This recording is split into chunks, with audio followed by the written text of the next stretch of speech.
Welcome back, you night owls. Tonight we slip quietly into a time not so long ago, where the clatter of cobblestones under iron wheels mixes with the distant hum of a town crier. Fog curls around lampposts, and gaslights flicker as market stalls creak in the wind. But this isn't your usual evening in Victorian England. No, tonight we're heading to a place where you might hear laughter, see crowds gathering, and spot something, or someone, tied with rope like livestock. A woman, standing still beside her husband, on display for sale. And fair warning, they probably won't survive this. So before you get comfortable, take a moment to like the video and subscribe, but only if you genuinely enjoy what I do here. Don't forget to post your location and the current time down below. I love seeing where and when you're listening from. Now, dim the lights, maybe turn on a fan for that soft background hum, and let's ease into tonight's journey together. The scene is a typical market square. Pigeons scatter from spilt barley, a child chases a dog through the crowd, and somewhere a man hawks roasted chestnuts. But then there's a shift in energy. People start forming a loose circle near the livestock pens. They're not looking at pigs or sheep today. No, it's a woman in a bonnet standing very still. A leather halter, yes, like a horse's bridle, is buckled loosely around her waist, or, more humiliatingly, around her neck. Beside her stands a man with a pipe and a beer in hand. This is her husband, and today he's decided to sell her. And it's not even illegal, at least not clearly. That's the wild part. In Victorian England, especially in rural towns and industrial cities, the bizarre spectacle of wife selling became an almost theatrical custom. It had no legal foundation in actual marriage law, but it didn't stop people from treating it like gospel. Think of it as poor man's divorce, cheaper, public, and with a dash of rowdy humour. The setup varied. Sometimes the sale happened in a cattle market, other times outside a pub or the town hall. A crowd would gather, maybe toss coins, jeer or cheer.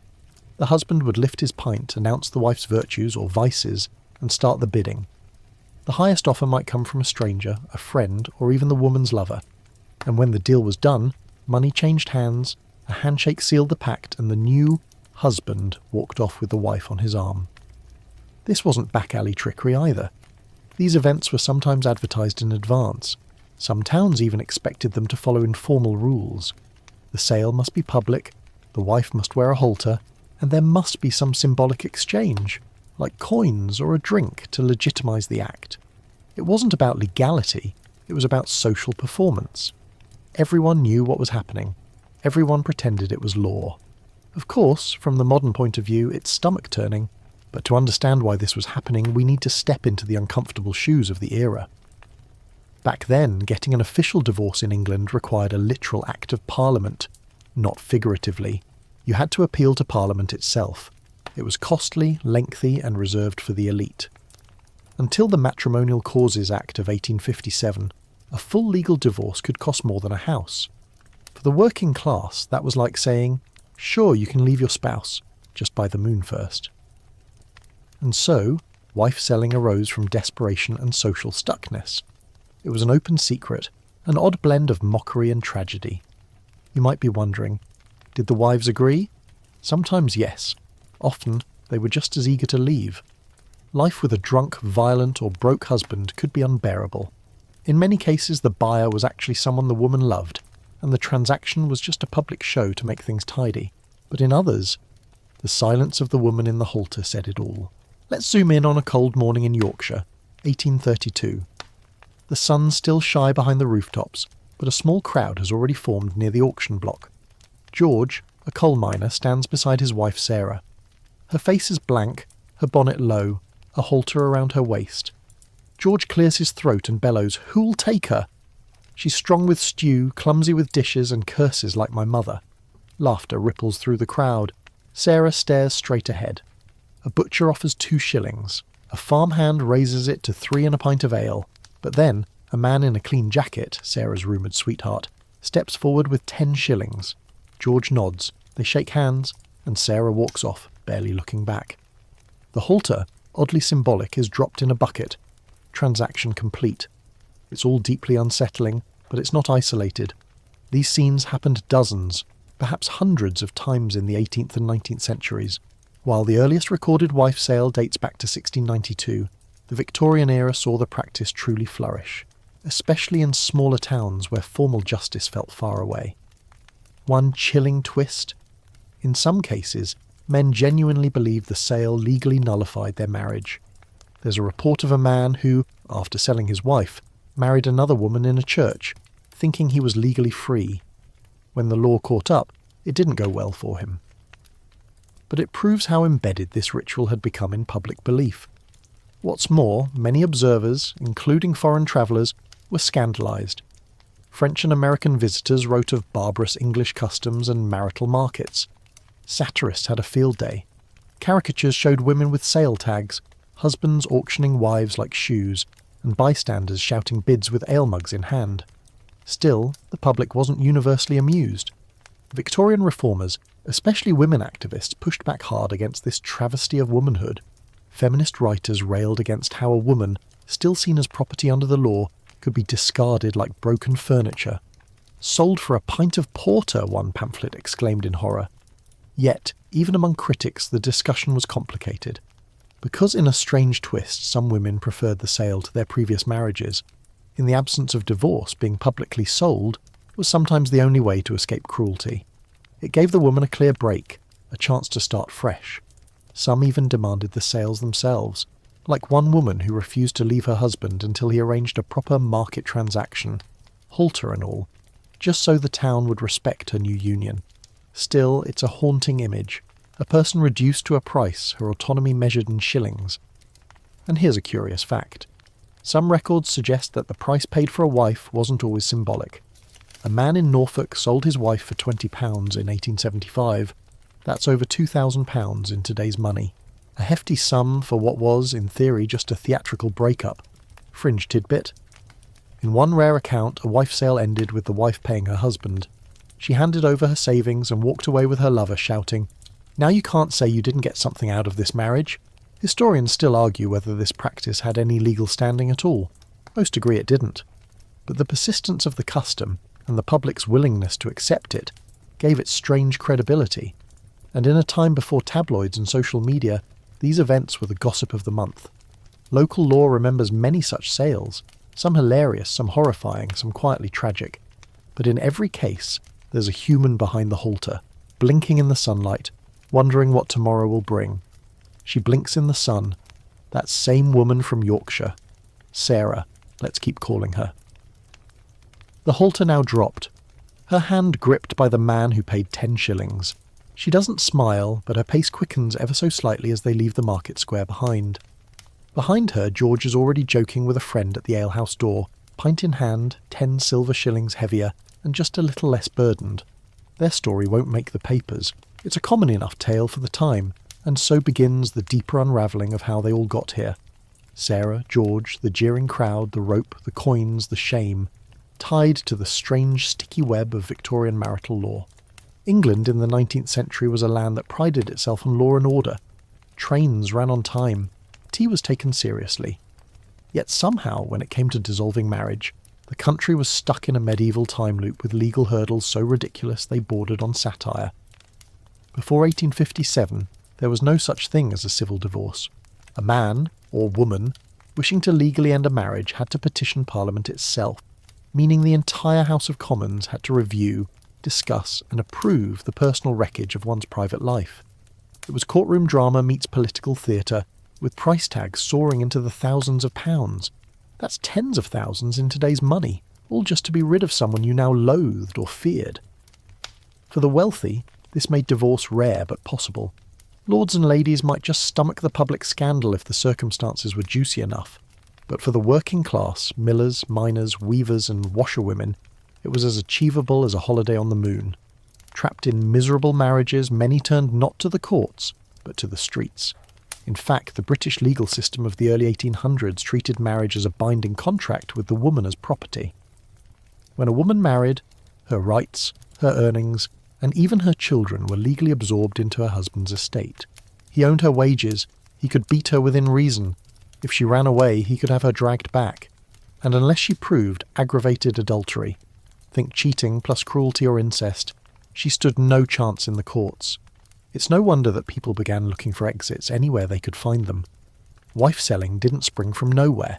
It evolved from older, darker ideas of coverture and commodification, those ancient threads that said a woman was a man's possession. By the 17th and 18th centuries, those ideas mutated into rituals mimicking livestock auctions. The rope or halter wasn't legally required, but it became a visual shorthand for transferring ownership, a grotesque formality, a performance everyone could recognise. The halter made it feel official, like a badge of grim bureaucracy. It told the crowd, "This woman is no longer mine. She's available. Place your bids." And here's the strange part. The law rarely stopped them. If a constable was nearby, he might shrug and look the other way. Magistrates, when appealed to later, often dismissed wife sales as invalid, but did little to punish the participants. It existed in a legal grey zone, a cultural charade that everyone knew had no basis in statute but still played along with. It was, in a very real sense, performative legality. Why didn't the courts crack down harder?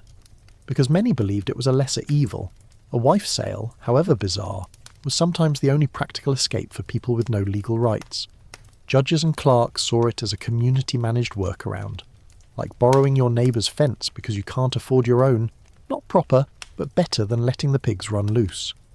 Even when Parliament passed the Matrimonial Causes Act in 1857, finally allowing for civil divorce through specialised courts, the road remained rocky. Divorces were still expensive, still public, and still heavily skewed in favour of men. A husband merely had to prove adultery. A wife? She had to prove adultery plus cruelty, desertion, or incest. As if a cheating husband wasn't already enough.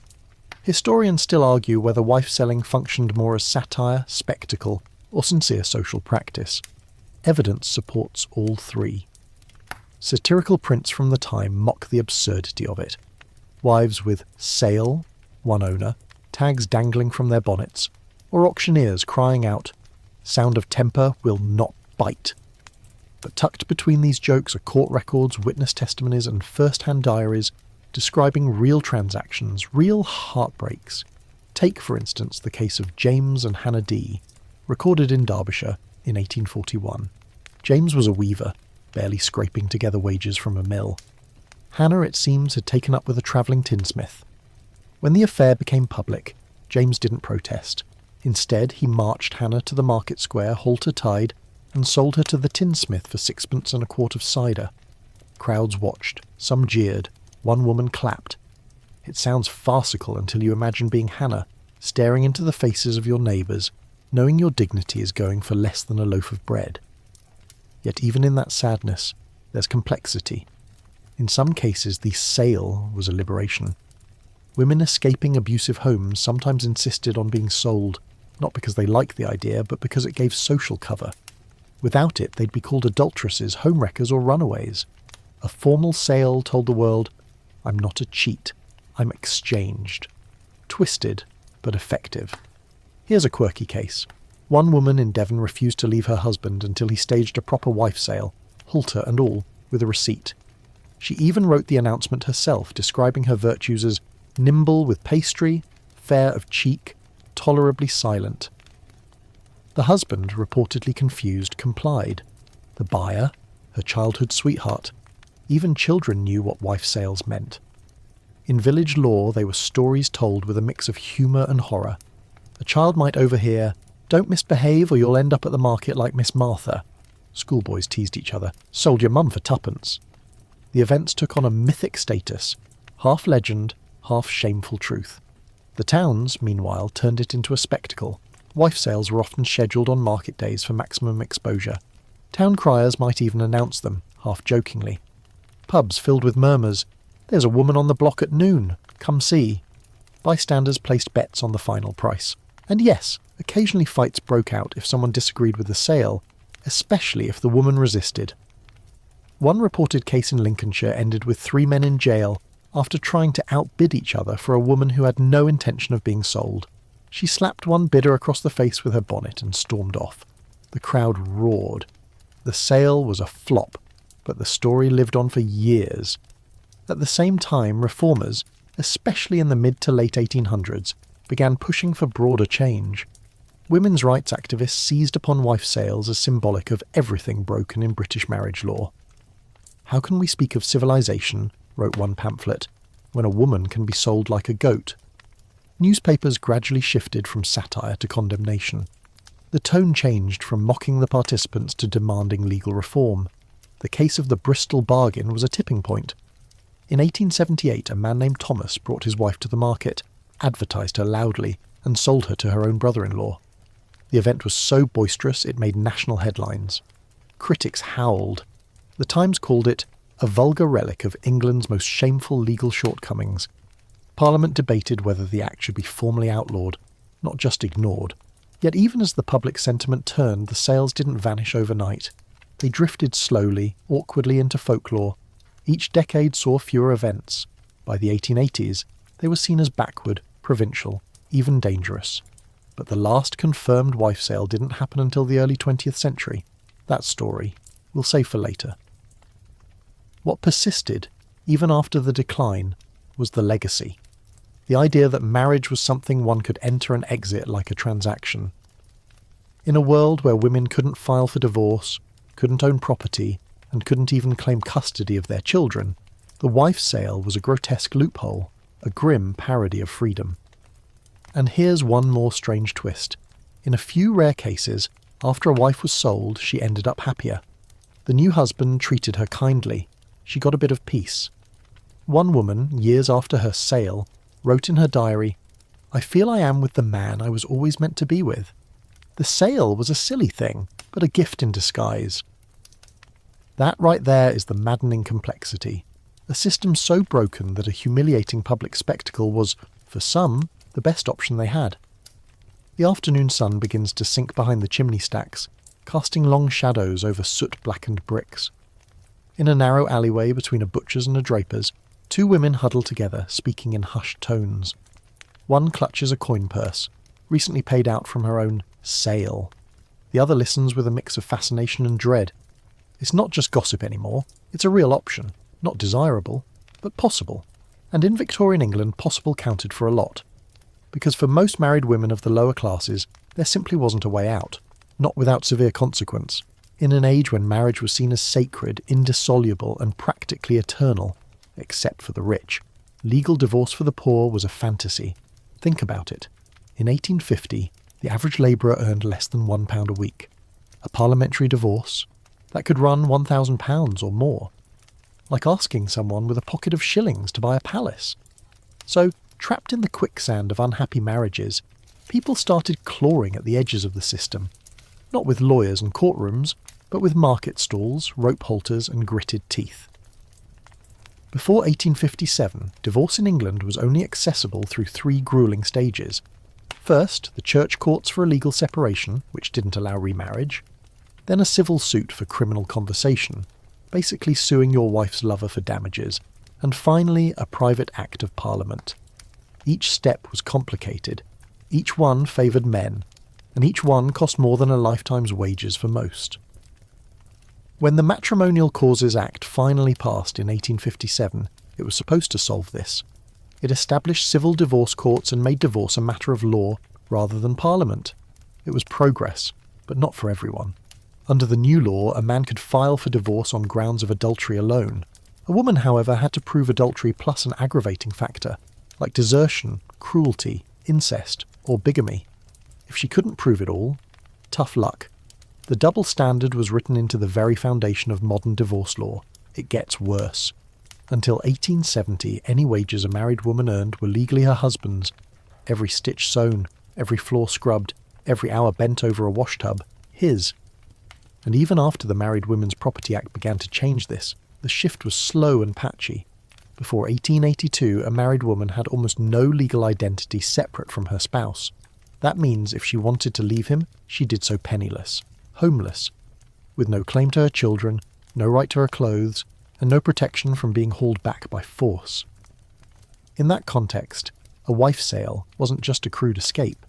It was the only one with any kind of closure. Of course, not every woman agreed to be sold. Some fought tooth and nail against the rope, the crowd, the exchange. But others, perhaps more than we'd guess, demanded it. Not because they thought it was fair, but because it gave them a thread of power, a new start, a way to control how their story unravelled. Take the curious case of Eliza G. of Lancashire, sold in 1851. Her husband, a textile worker with a taste for gin, agreed to sell her to a neighbour she'd grown fond of. Eliza set the terms herself. She would be transferred for 1 guinea, 2 blankets, and a copper kettle. The crowd laughed. Eliza did not. She stepped onto the crate, held her head high, and made sure the receipt was signed in 2 copies. It was business, not drama. Stories like Eliza's are rare, but they punctuate the record like sparks in the gloom. These weren't women deluded into thinking the sale made them free. They knew better, but they were practical. They understood the game, and in a society that offered them nothing, they learned to negotiate. Here's a fringe tidbit to chew on.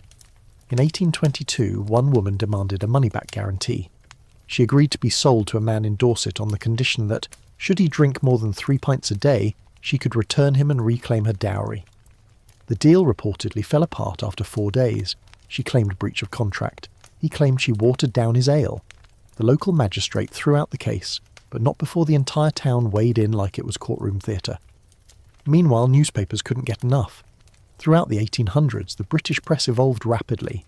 Penny papers, broadsheets, satirical weeklies, all hungry for the odd, the scandalous, the laughably grotesque. Wife sales became fodder. Some stories were written with mockery, others with outrage, but nearly all were published without a trace of empathy for the woman on the block. Cartoons showed wives on auction tables next to pigs and hens. Headlines declared, "Another spouse for sale," or "Wife swapped for ale and ham." In one notorious illustration, a man offers his wife in trade for a donkey. A fairer, quieter creature, he explains. Laughter from readers, sighs from reformers. But underneath the jokes was a growing pressure.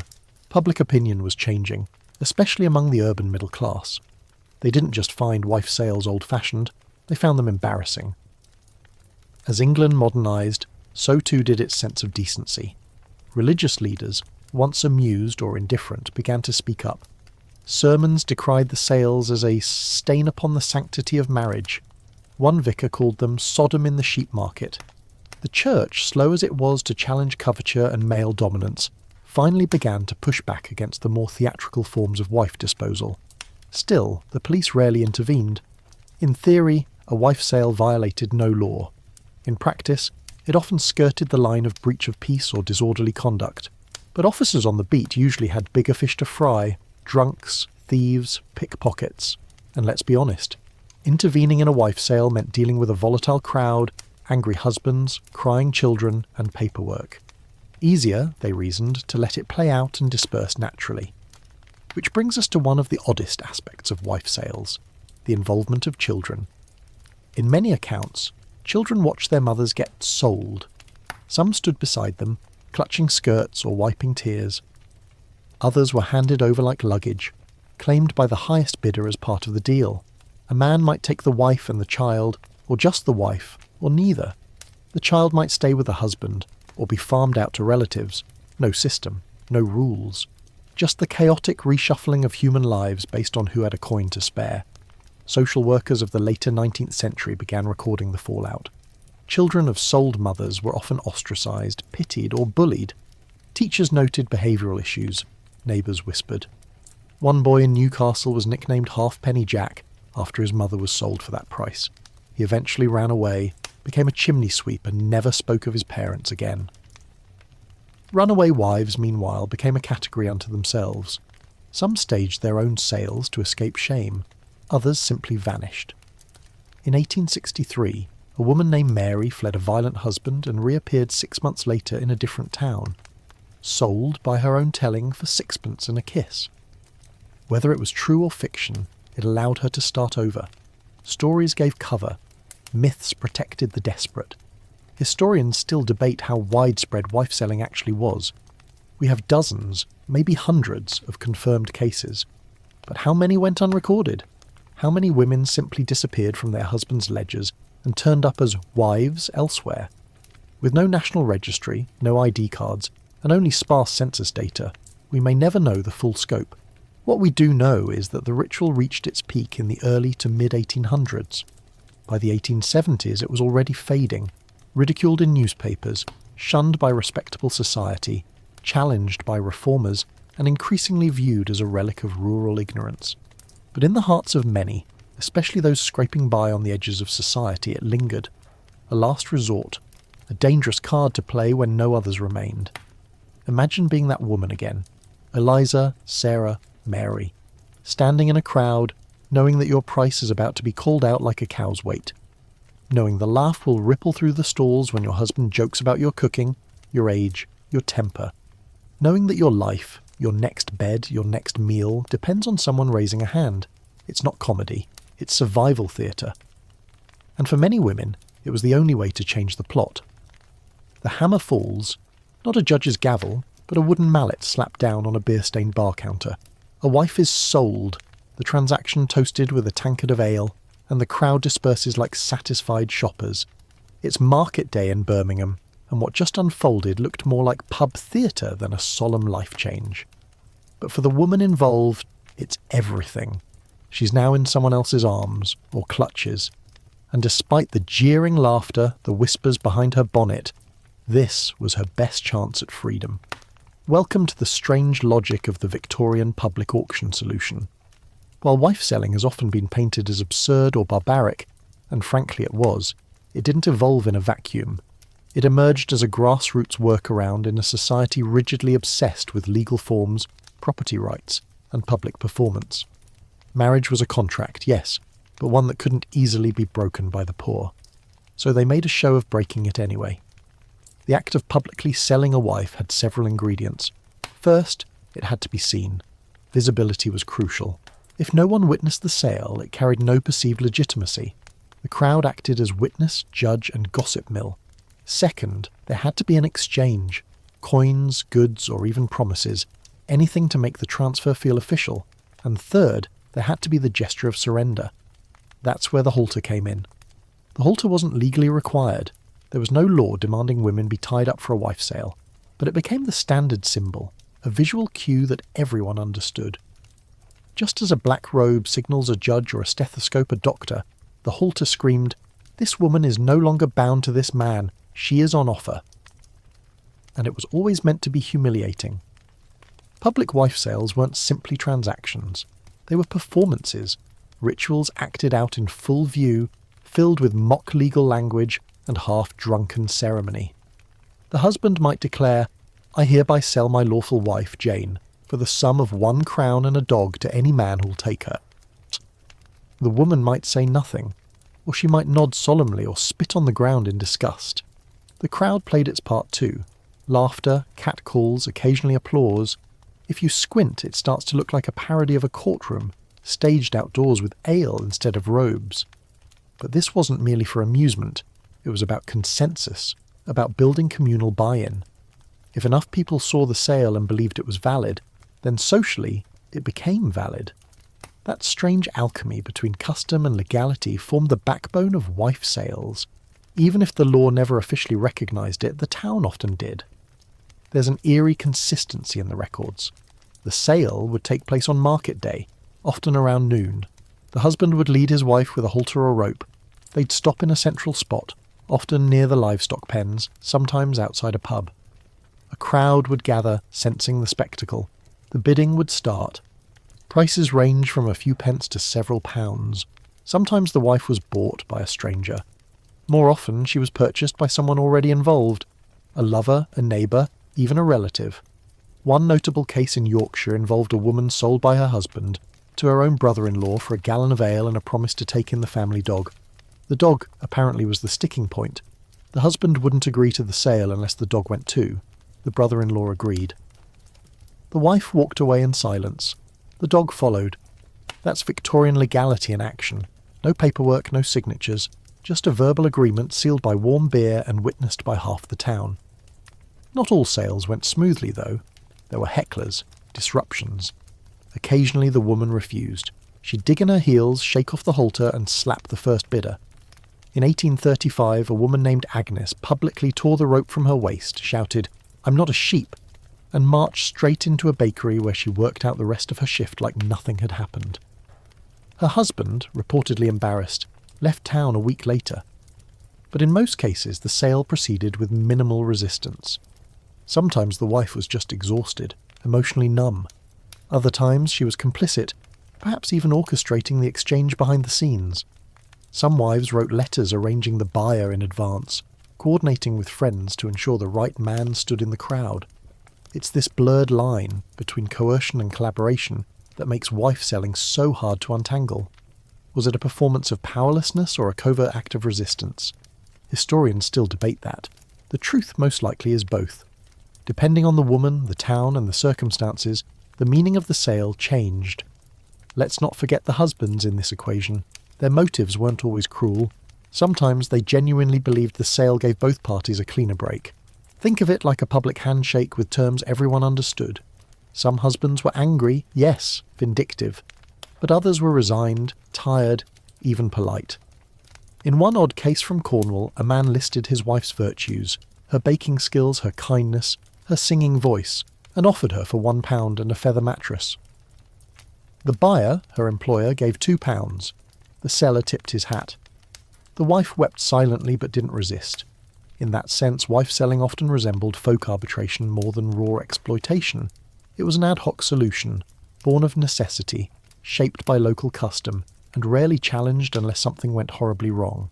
And, sometimes it did.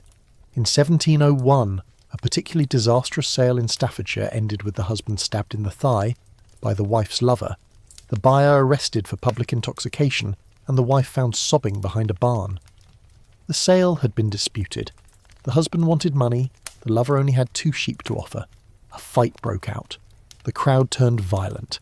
It took 3 constables to clear the square. The court later dismissed the case for lack of clear ownership, but not all stories ended in chaos. Some ended in love, or at least in something like peace. There are stories, whispered in letters and local records, of wives who truly did find better lives after the sale. The new man treated her kindly, gave her shoes, spoke gently, didn't drink. Maybe it wasn't romantic, but it was quiet.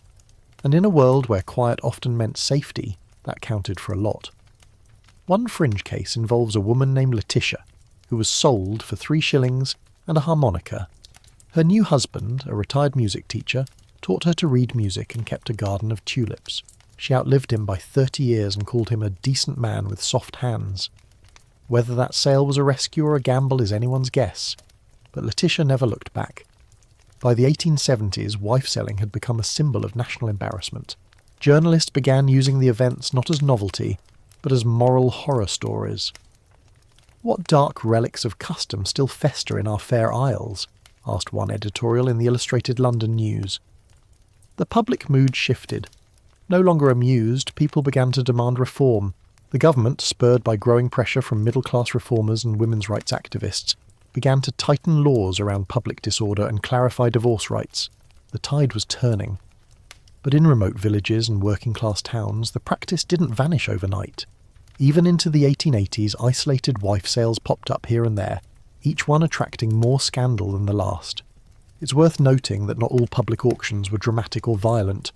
Some were oddly tender, quiet affairs tucked behind barns or held inside taverns, with no crowds at all. A man would place a coin on the table, nod to another man and walk out. The woman would follow, no fanfare, no halter, just 2 men deciding what was no longer working, and a woman silently calculating her odds. There's even record of a wife sale where the original husband attended the new couple's wedding a week later. He toasted them, handed over a set of dishes and said, "She always liked stew. Don't forget that." He meant it. Of course, none of this romanticizes the practice. It was at heart a crude reflection of a society that gave women almost no agency. That some women found ways to maneuver within it speaks to their resilience, not the fairness of the system. And while some communities came to see wife sales as shameful, others never quite let go of the custom. In pockets of rural England, whispers about old sales still linger. Didn't old Mary go that way? Wasn't your gran sold to that grocer fella? The stories survive in hushed tones, folded into family lore, rarely discussed aloud but never quite forgotten. These public auctions, so grotesque to our modern eyes, were, in their time, both horrifying and mundane. For some, they were scandal. For others, salvation. But for all, they reflected a society cracking at the seams, trying to find exits in a maze built without doors. The fog rolls over the cobbles of yet another town square, this one in Somerset. where the air smells faintly of manure and ale.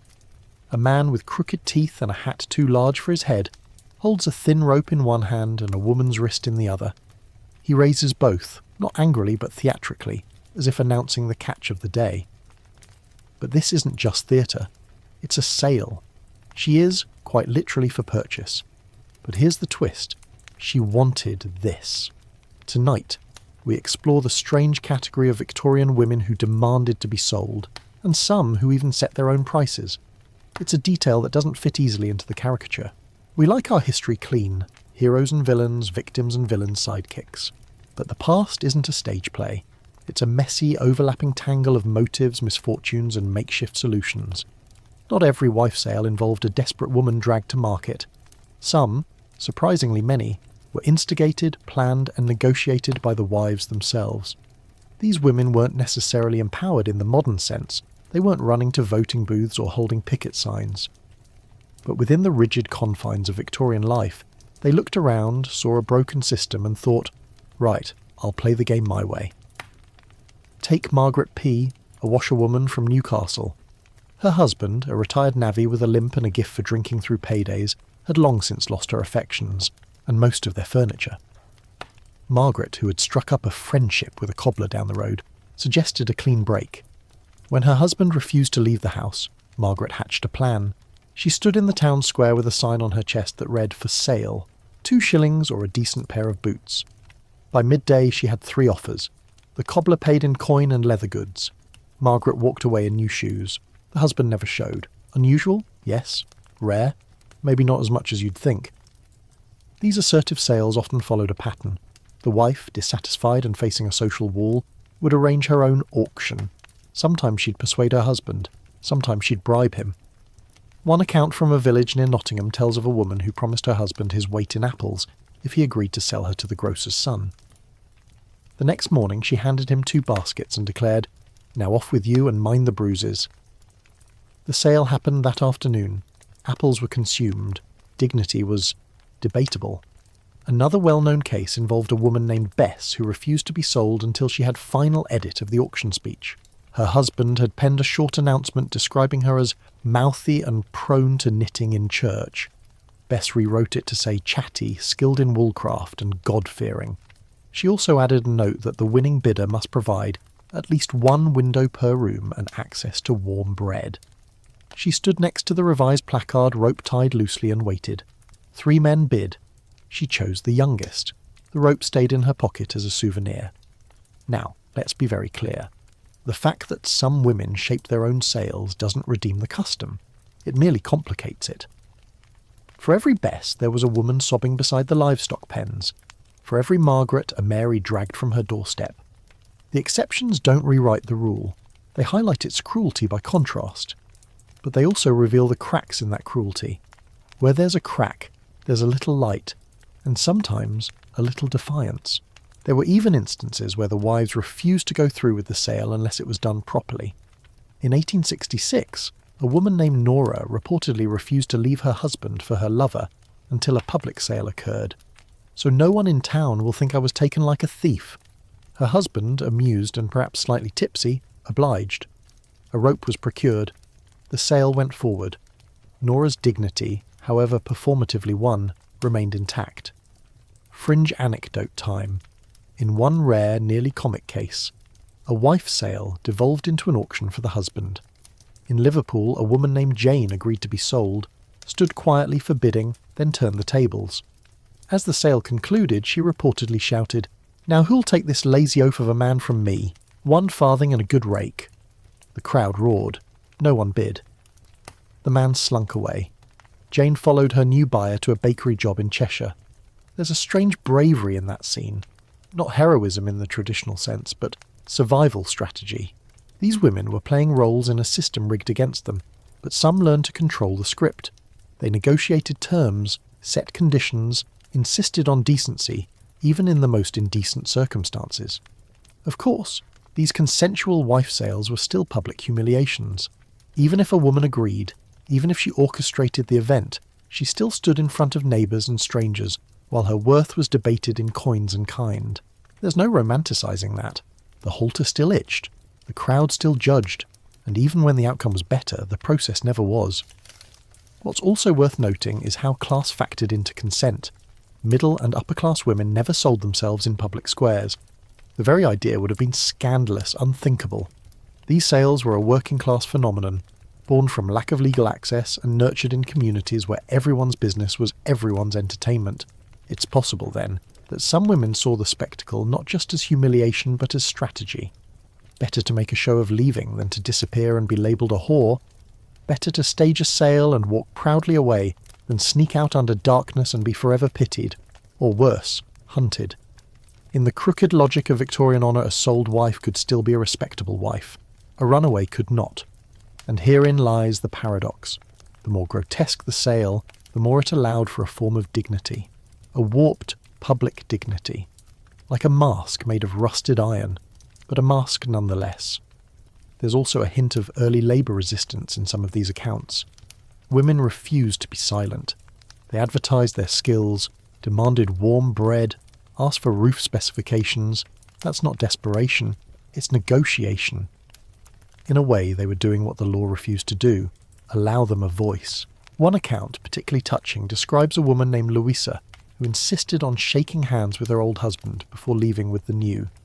"He's not bad," she reportedly told the crowd, "just bad at being married to me." Her old husband chuckled. The new one looked nervous. The crowd applauded. It almost felt civil. That civility, though rare, speaks volumes. It shows how flexible the custom had become. Originally a parody of livestock trade, the wife sale evolved into a coded ritual, a mix of satire, sorrow, and social signalling. Sometimes comic, sometimes tragic, always uncomfortable. Historians still argue over how often wives truly orchestrated their own sales. Records are scarce. Most documents were court records or newspaper snippets, written by men, often second-hand. But oral traditions and localised folklore add texture. In parts of Yorkshire and Cumbria, there are old pub songs referencing Merry Meg who priced her legs, and Lorna who sold her smile for stew. Songs not of shame, but of survival. These anecdotes don't erase the injustice. They illuminate the cracks in it, cracks where resourceful women planted their own intentions, however constrained. It's important, too, not to assume that every smiling woman in a wife sale was truly content. Some smiled through terror. Some laughed to silence the ache. Agency can be murky, especially when it wears a brave face. But even in that murk, there's value in remembering that not all were passive. Some were bold, some were brilliant. Some even got new boots out of the deal. By the twilight of the Victorian era, wife sales involving willing women had become increasingly rare. Reform movements gained ground. Legal separation and divorce grew more accessible. The rope and auction motif came to be seen as a rural embarrassment, something to chuckle at in stories but not to repeat. Yet even as the practice faded, those acts of subtle resistance remained in the cultural memory. The wives who set their own prices, who edited their own auction speeches, who demanded bedding and vegetables with their bid, they became cautionary tales and quiet legends.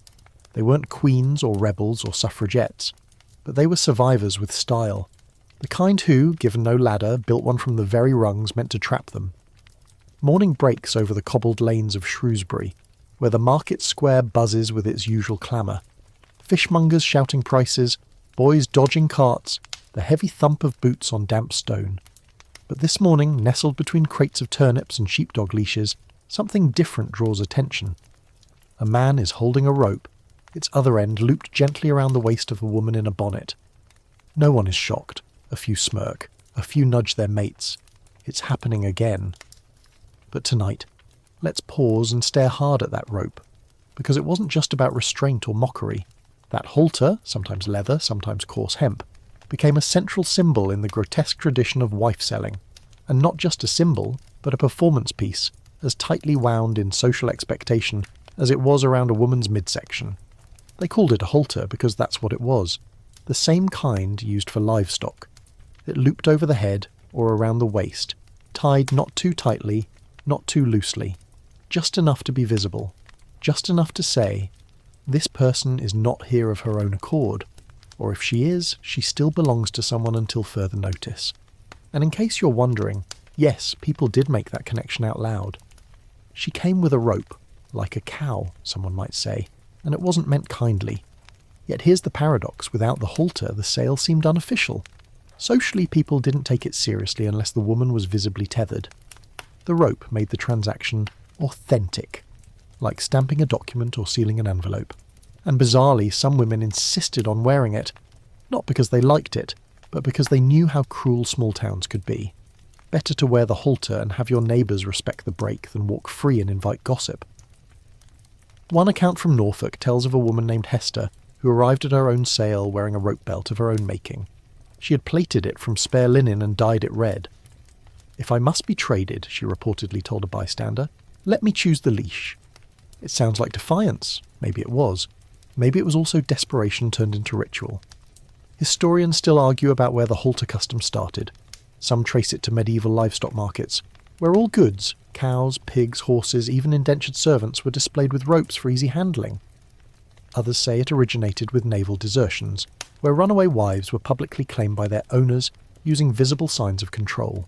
Either way, by the 18th century the halter had become standard in wife sales, and it wasn't always around the waist. Some wore it over the shoulder, others around the neck. One particularly humiliating version looped under the arms, as if hoisting the woman like a parcel. Each variation carried its own flavour of theatrical degradation. But it wasn't just humiliation for the sake of spectacle. It served a kind of cruel legal theatre. In a society where marriage was property and women were extensions of their husbands, the halter made an unspoken argument.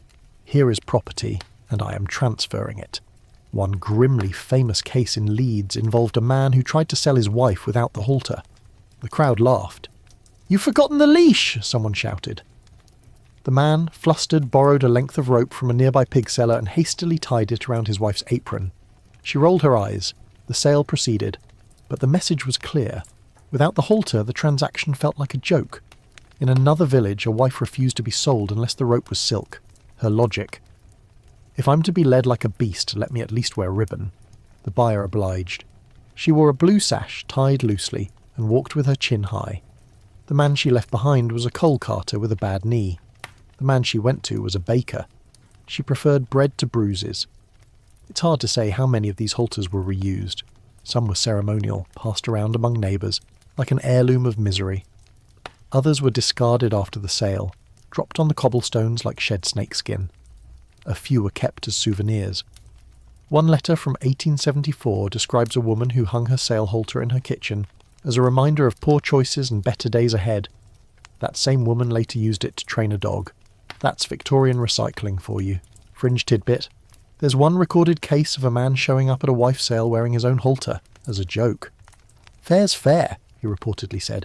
"If I'm selling, I ought to match the goods." The crowd laughed. His wife did not. The symbolism of the halter wasn't lost on anyone. Artists picked up on it, satirists especially. Political cartoons in papers like Punch showed wives wearing ropes labelled "matrimony," "misery," or "Mrs. Smith's leash." In one drawing, a man hands a haltered woman to another man, while a magistrate shrugs and pockets a bribe. But the strongest reactions came from reformers.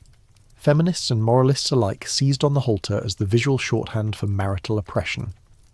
"Is this how England treats her daughters?" one pamphlet asked, showing a sketch of a young woman in ribbons and rope. The image was deliberately provocative, meant to shock middle-class readers who might have preferred not to think too hard about the customs of the lower orders. And yet many people still defended the practice, not out of malice, but from a warped sense of practicality. "What else were they to do?" asked a farmer in a letter to a local paper. "She didn't want to be with me. I didn't want her. The new fellow had work. Everyone happy." Then he added, "The halter were clean," as if that made it better. But it wasn't always clean. Sometimes it chafed. Sometimes it left marks. Sometimes it was yanked too hard. In rare but disturbing cases, the woman was pulled like a dog, through crowds, across stalls, up to the steps of a tavern where the transaction was finalised over beer and beef. There's a particularly cruel story from Kent of a man who, angry at being forced into the sale, dragged his wife by a halter tied around her neck. She stumbled, her bonnet fell, the crowd heckled. She cried. The buyer, a sailor with a white beard, picked her up and offered her a handkerchief. The sale was completed, but the town never forgot the sight. Even children understood what the halter meant. It became slang. Tied like mother was a playground insult. Some girls refused to play rope games, calling them wedding knots.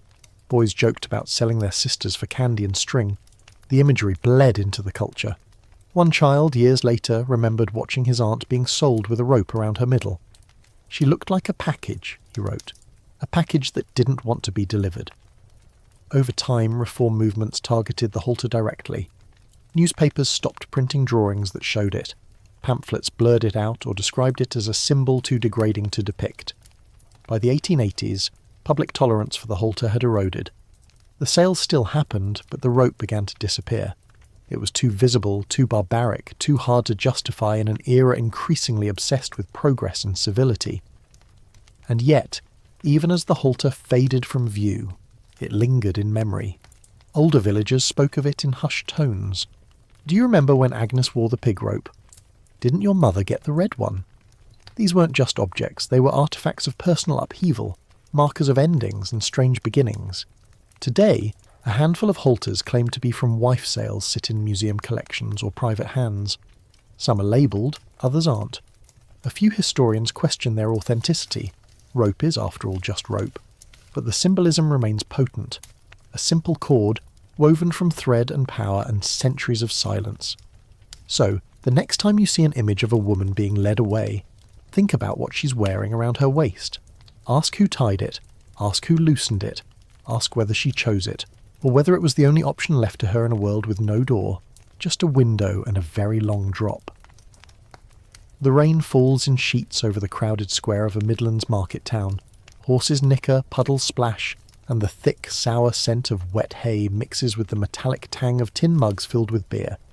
But no one's going home yet. There's something happening. Something more entertaining than a badger-baiting match or a preacher's rant. People press forward, elbows out, faces glowing with the anticipation of spectacle. Right there, near the edge of a cider stall, a woman stands tethered. And beside her, holding the rope like a leash he barely respects, is her husband, already swaying slightly from too much ale. He shouts over the crowd's rising laughter, "What'll you give me for her?" She makes a decent pie and snores like a cart horse. The crowd roars. This is the atmosphere of the rowdy, raucous wife sale, where drunkenness, cruelty and dark comedy fused into a ritual equal parts theatre and transaction. If the halter was the visual punchline, then the alehouse deal was the venue, the mood, and the half-conscious chorus line behind it all. Though wife sales could happen in open markets or village greens, many were conducted at or adjacent to the public house. Taverns and alehouses were the real stage. They offered shelter from rain, a roof for negotiation, and most importantly, an audience already primed to cheer or jeer with pint in hand. And alcohol? That was the grease that kept the gears turning. In the foggy moral middle ground of 19th century England, the pub was more than a drinking hole. It was a courtroom, a gossip hall, and sometimes a crude chapel. So naturally, it became the go-to backdrop for an informal marital unbinding. Historians still argue whether the pub-based wife sales were more frequent than the market ones. But evidence suggests that, especially in the industrial towns where street space was limited or crowded, the corner alehouse was the prime location. It was private enough for a deal, public enough for a scene, and packed with the kind of witnesses who weren't likely to keep their opinions or their voices to themselves. Picture it. A smoky, sawdust-strewn floor. Wooden benches sticky with spilled ale. The fire crackling under a blackened kettle. And there in the corner a husband announcing that he no longer wishes to feed or house the woman beside him. Sometimes these declarations were met with cheers, especially if the couple had become notorious for public fights. Good riddance to that pair, someone might shout. Other times it was rowdier, bystanders placing bets on who'd buy her. Someone offering a loaf of bread and a slap on the back, another waving a dog collar as a joke. And the woman, sometimes stony-faced, sometimes red-eyed and silent. Occasionally she'd join the performance. "I go to the highest bidder," one wife was heard declaring, "but he better have boots and bacon to match." That got her a dozen offers, none serious. The tone could shift fast. Some sales were light-hearted, practically social events. Others soured into aggression, especially when emotions ran high. One report tells of a man who, halfway through a pub sale, decided he didn't really want to sell his wife. The crowd, already buzzed and eager for entertainment, booed him. A scuffle broke out. Chairs were overturned. The constable eventually dragged the man out. not for the sale, but for disrupting the drink. This blend of booze and bargaining often led to odd and unpredictable outcomes. In Bristol, a man once offered his wife to a crowd for 1 pint and 1 promise to stop knocking at my door. The buyer, a chimney sweep, solemnly raised his glass. The wife followed him home. 3 days later she was back.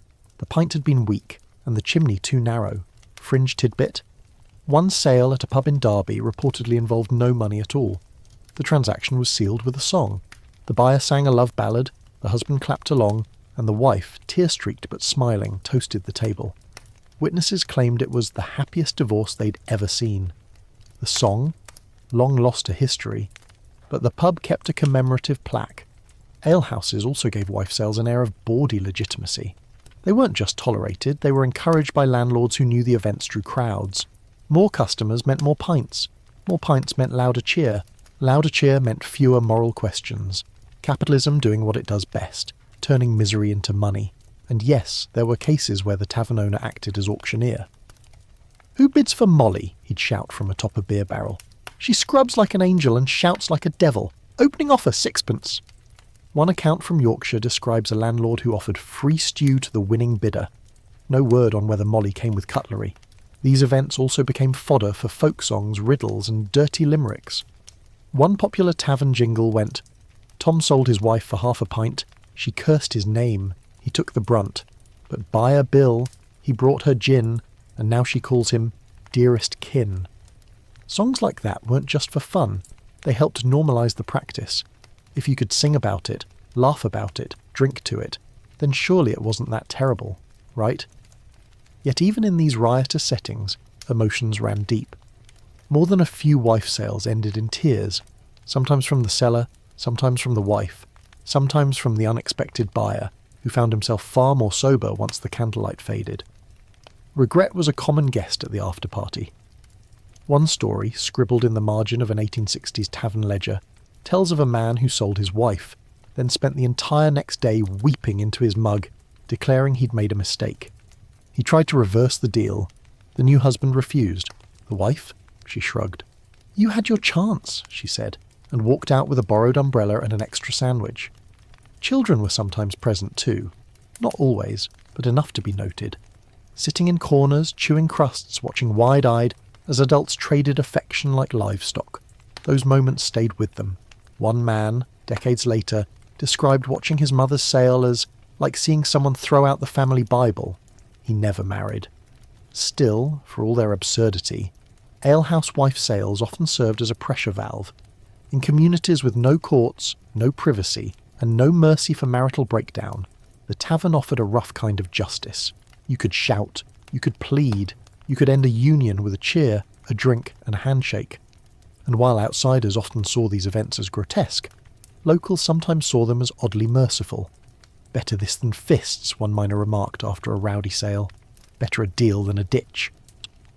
One remarkable detail, in several cases these sales included receipts, written on napkins, scraps of ledger paper, even beer mats.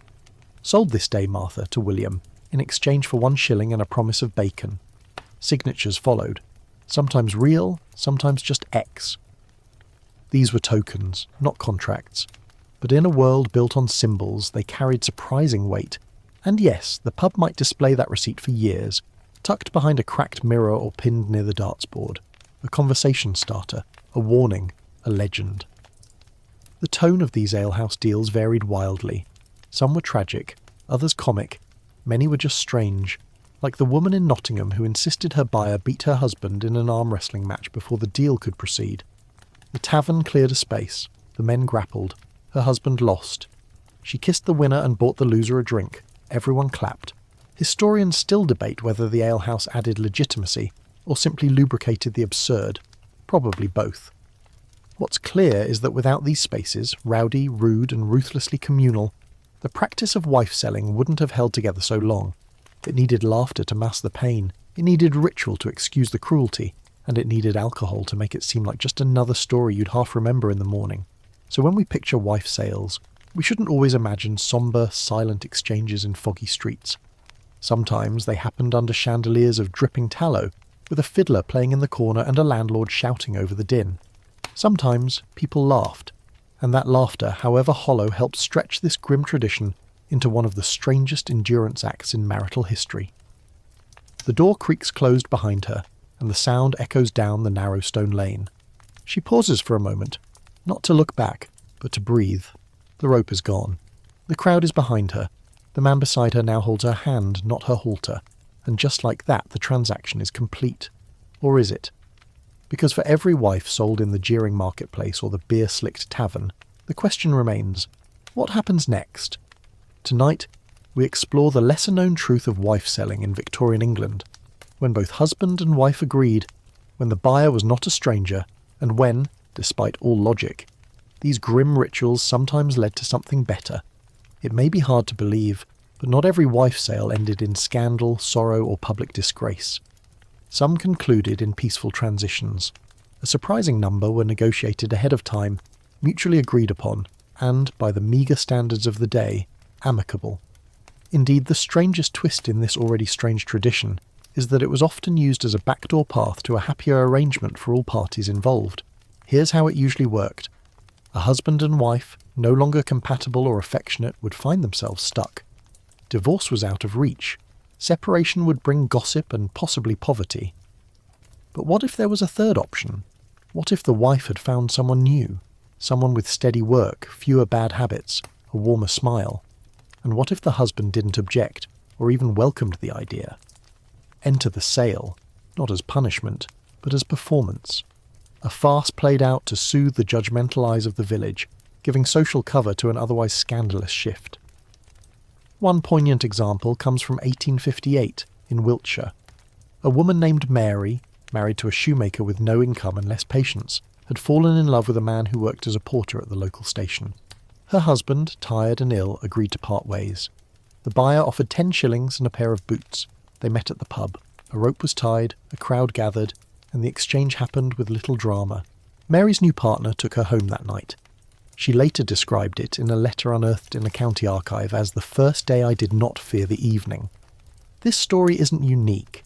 In many such cases, the so-called buyer was already a presence in the woman's life, a friend, a suitor, or even a relative.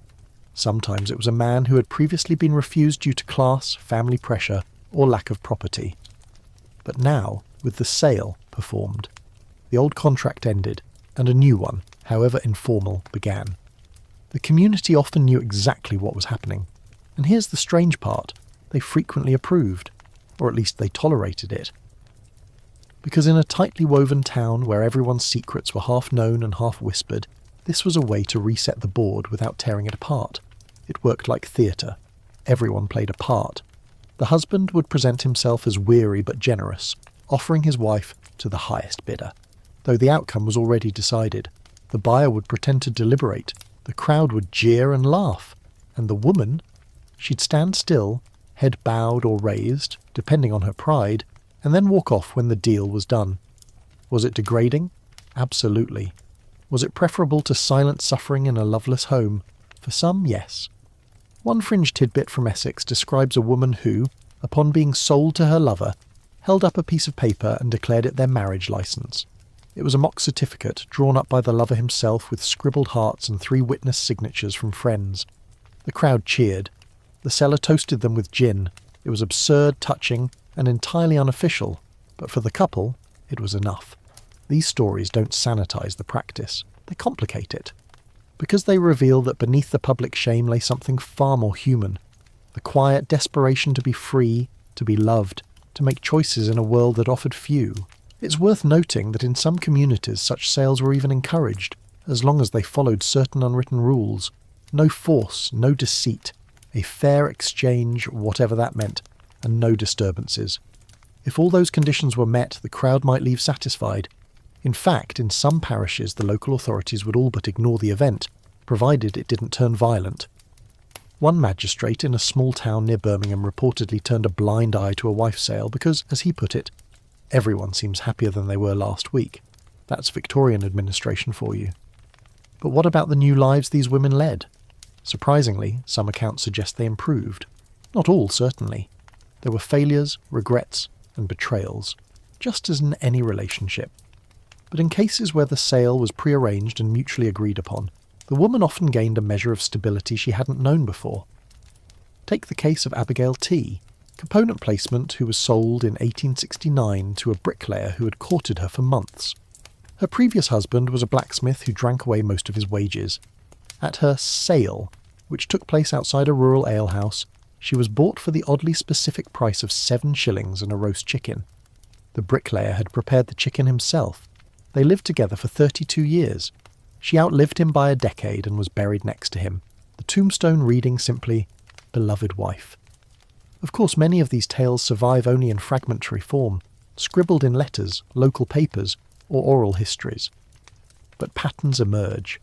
These weren't one-off anomalies. They were quiet, persistent strategies used by women who had no access to formal power, but an abundance of informal wit. Sometimes the stories take a turn toward the poetic. One widow recalled her mother being sold to a man who wrote poetry. He gave her a verse instead of coins, she said, and she said it was the only fair trade she ever knew. The poem apparently praised her resilience, her cooking, and the way she never wasted flour. Victorian romance, everyone. What makes these tales even more striking is the contrast they offer to the dominant narrative of Victorian womanhood, one built around obedience, fragility, and domestic virtue. These women, quietly and without permission, rewrote their stories, not with grand gestures or legal victories, but with halters turned into symbols of transition, not defeat. This, perhaps, is what makes the amicable wife sale so unsettling. It wasn't just tolerated, it was functional, a deeply flawed mechanism doing the work that laws refuse to do.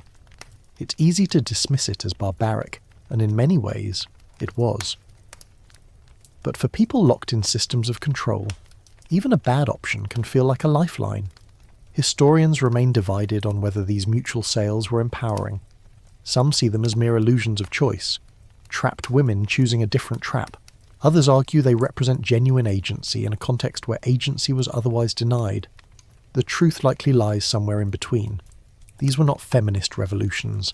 They were not declarations of equality, but they were moments, messy, public, often humiliating, where women made a choice, however constrained. One final tale to close this segment. In 1884, in a coal mining village near Sheffield, a woman named Grace stood in a stable behind a pub, halter in hand. Her husband of 12 years stood beside her, holding a candle. Her new partner, a carpenter, offered a handful of coins and a loaf of rye bread. The deal was quiet, almost reverent. Grace took the rope, looped it around her own waist and handed the other end to the carpenter. "No pulling," she said, and they all laughed. Then she dropped the rope, took his hand, and walked away. Sometimes, even in the bleakest rituals, there's a flicker of humanity. The church bells ring in the distance, a soft, slow chime over the rooftops of a Midlands town, signalling vespers or perhaps a funeral. But in the tavern down the road, no one pauses to listen. A wife is being sold, her halter freshly knotted, her eyes heavy but dry. The beer is flowing, the crowd half drunken, and the priest's cottage just a few steps away. But he won't be coming. He rarely does. Tonight, we trace a thread both strange and unsettling. The eerie silence of the church. For centuries, as women were led on ropes through public squares and handed off like property for coins, ale or livestock, England's religious authorities stood by, sometimes amused, often indifferent, occasionally complicit. It's hard to overstate the influence the church held in Victorian life. It governed not only the moral compass of the people, but also the fundamental rites of passage: birth, marriage, and death. To be married in the eyes of God was to be bound beyond law. Marriage was sacred, indissoluble, and hierarchical. A man ruled, a woman submitted, God watched. So what happens when people begin to undo those bonds, not in sacred halls, but in market stalls? One might expect the clergy to denounce wife-selling as heretical. And in some cases they did. Pamphlets were written. Sermons occasionally thundered against the heathen practice of selling one's wife like mutton in a stall. But these moments were surprisingly rare. More often, the church did nothing, and when it did speak, its voice was oddly bemused. Why? Partly because the church, like the courts, had no easy answer to broken marriages. Before 1857, divorce in England was controlled by ecclesiastical courts. church-run tribunals that could grant a legal separation, but not a full divorce. A man and woman could live apart, but they remained married in the eyes of both God and law. Remarriage? Impossible. Adultery? Sinful. Escape? Complicated.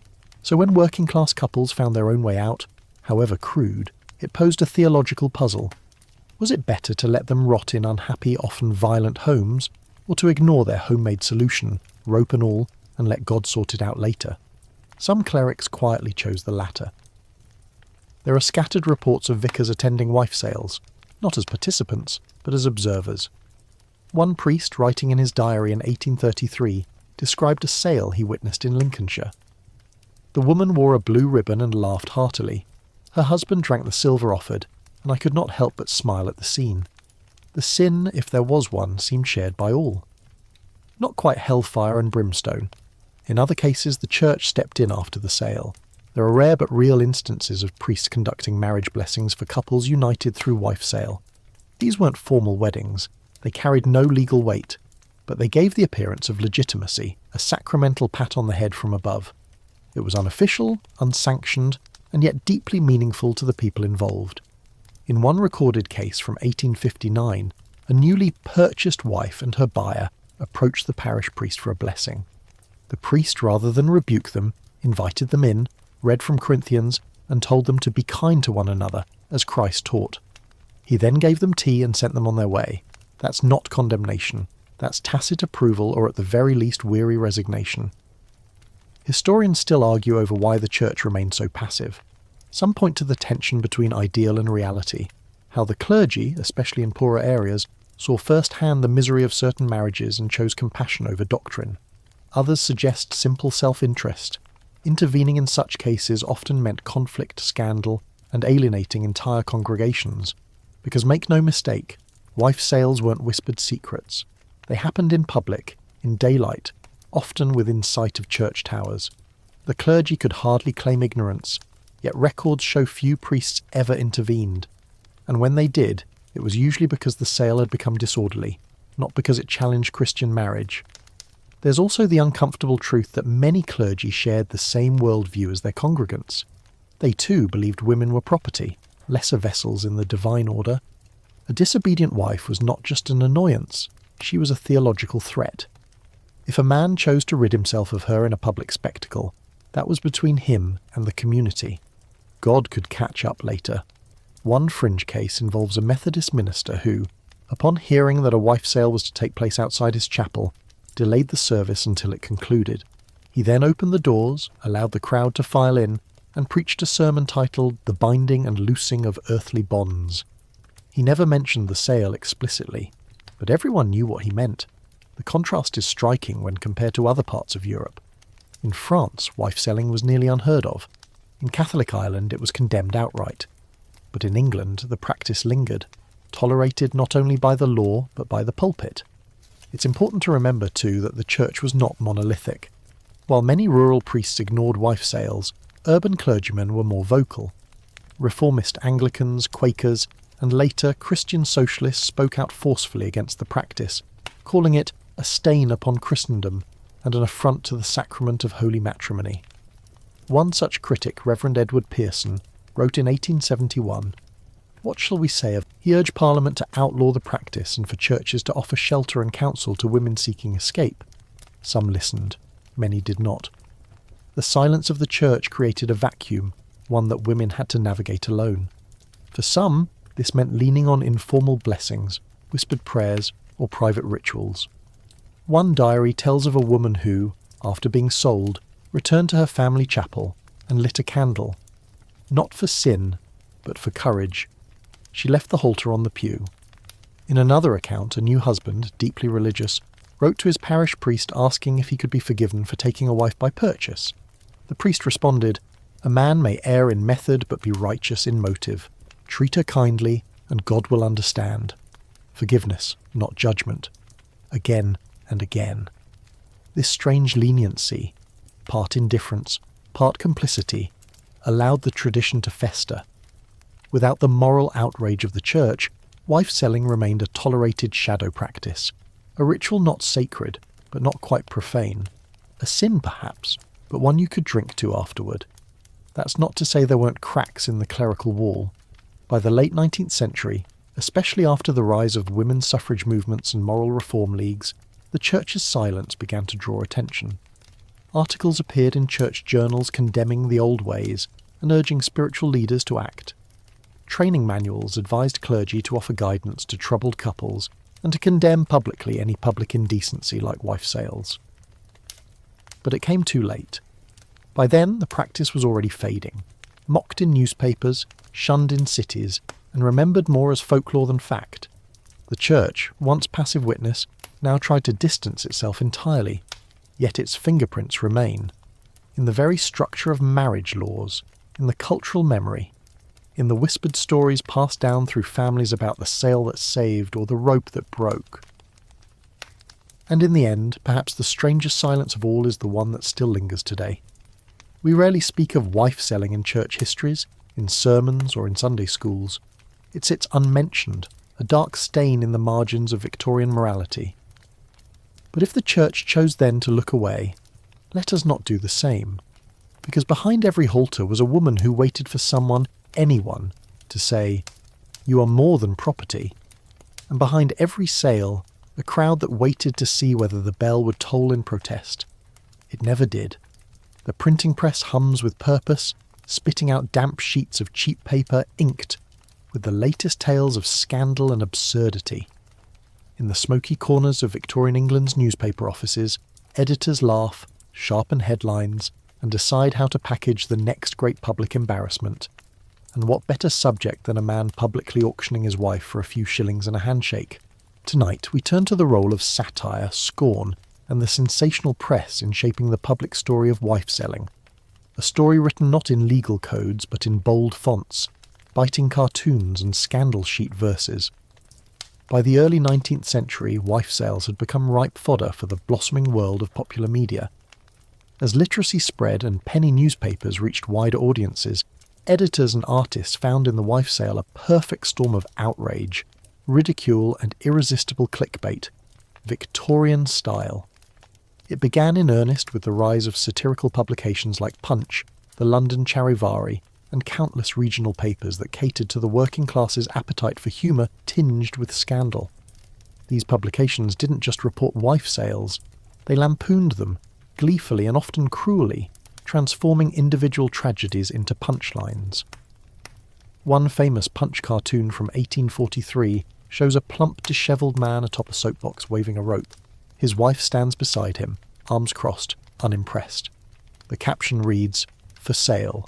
Slightly used, prone to sass, good with onions." The crowd is depicted as a pack of cheering animals, pigs in waistcoats, dogs with monocles, and a goat taking notes. The subtext was clear. Everyone involved, buyer and seller alike, was to be mocked. It was funny until it wasn't, because behind the humour lay real people. And as wife sales increasingly found their way into the columns of mainstream news, the line between satire and reporting began to blur. Some papers described the events as quaint relics. Others presented them as brutal social failures. A few even treated them with a sort of tragic dignity. Take the Sheffield Independent, which in 1854 reported on a local wife sale with uncommon restraint. The article begins, "A woman, long-suffering and ill-treated, found her escape today in the form of an offer from another man, whom she herself had petitioned to act." It goes on to describe the exchange, the halter, the money and the crowd, but closes with, "Let us not mock what may be for some the only doorway left." Not every publication was so kind.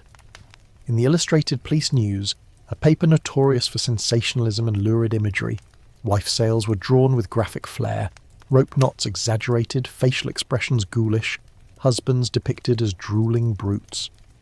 One such illustration showed a wife clinging to a fence while two men pulled her in opposite directions with the headline, "Torn between two beasts, the auction of Agatha J." These stories sold papers, they titillated, they entertained, but they also shaped how the practice was perceived by people who never witnessed it firsthand. For urban readers in London or Manchester, the idea of wife sales became a symbol of rural backwardness. Those silly yokels, they might say over tea, still selling wives like turnips. The media turned a complex social practice into caricature. Yet even in these exaggerations, truth slipped through. Patterns emerged. Most sales occurred among the poor. Most were public. Most involved alcohol. Many involved prior arrangements. And many, once printed, became local legends.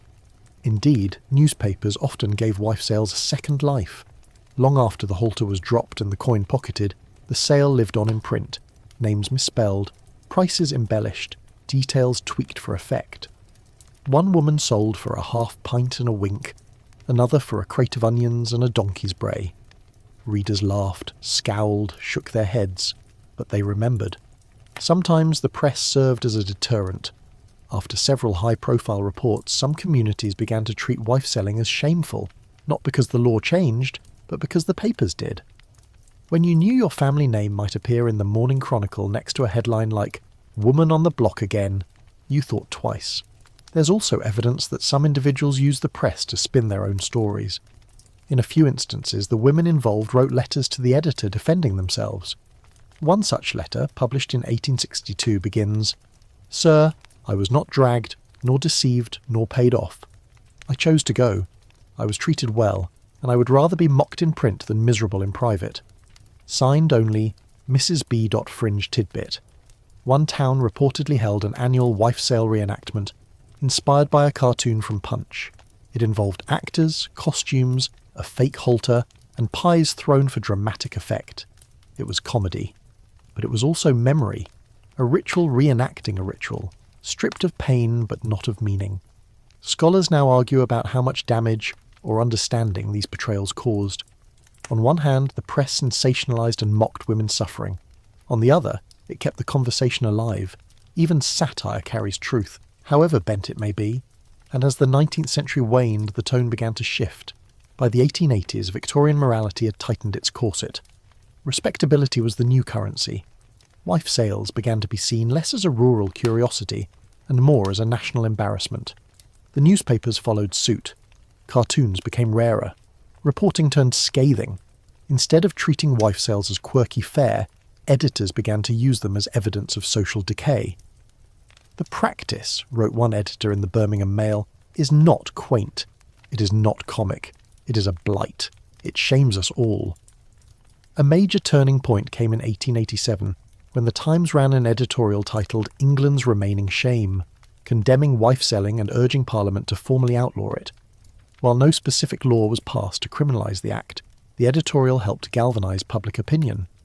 By the early 1890s, wife sales were increasingly rare, and increasingly reported only as historical curiosities or punchlines in retrospectives.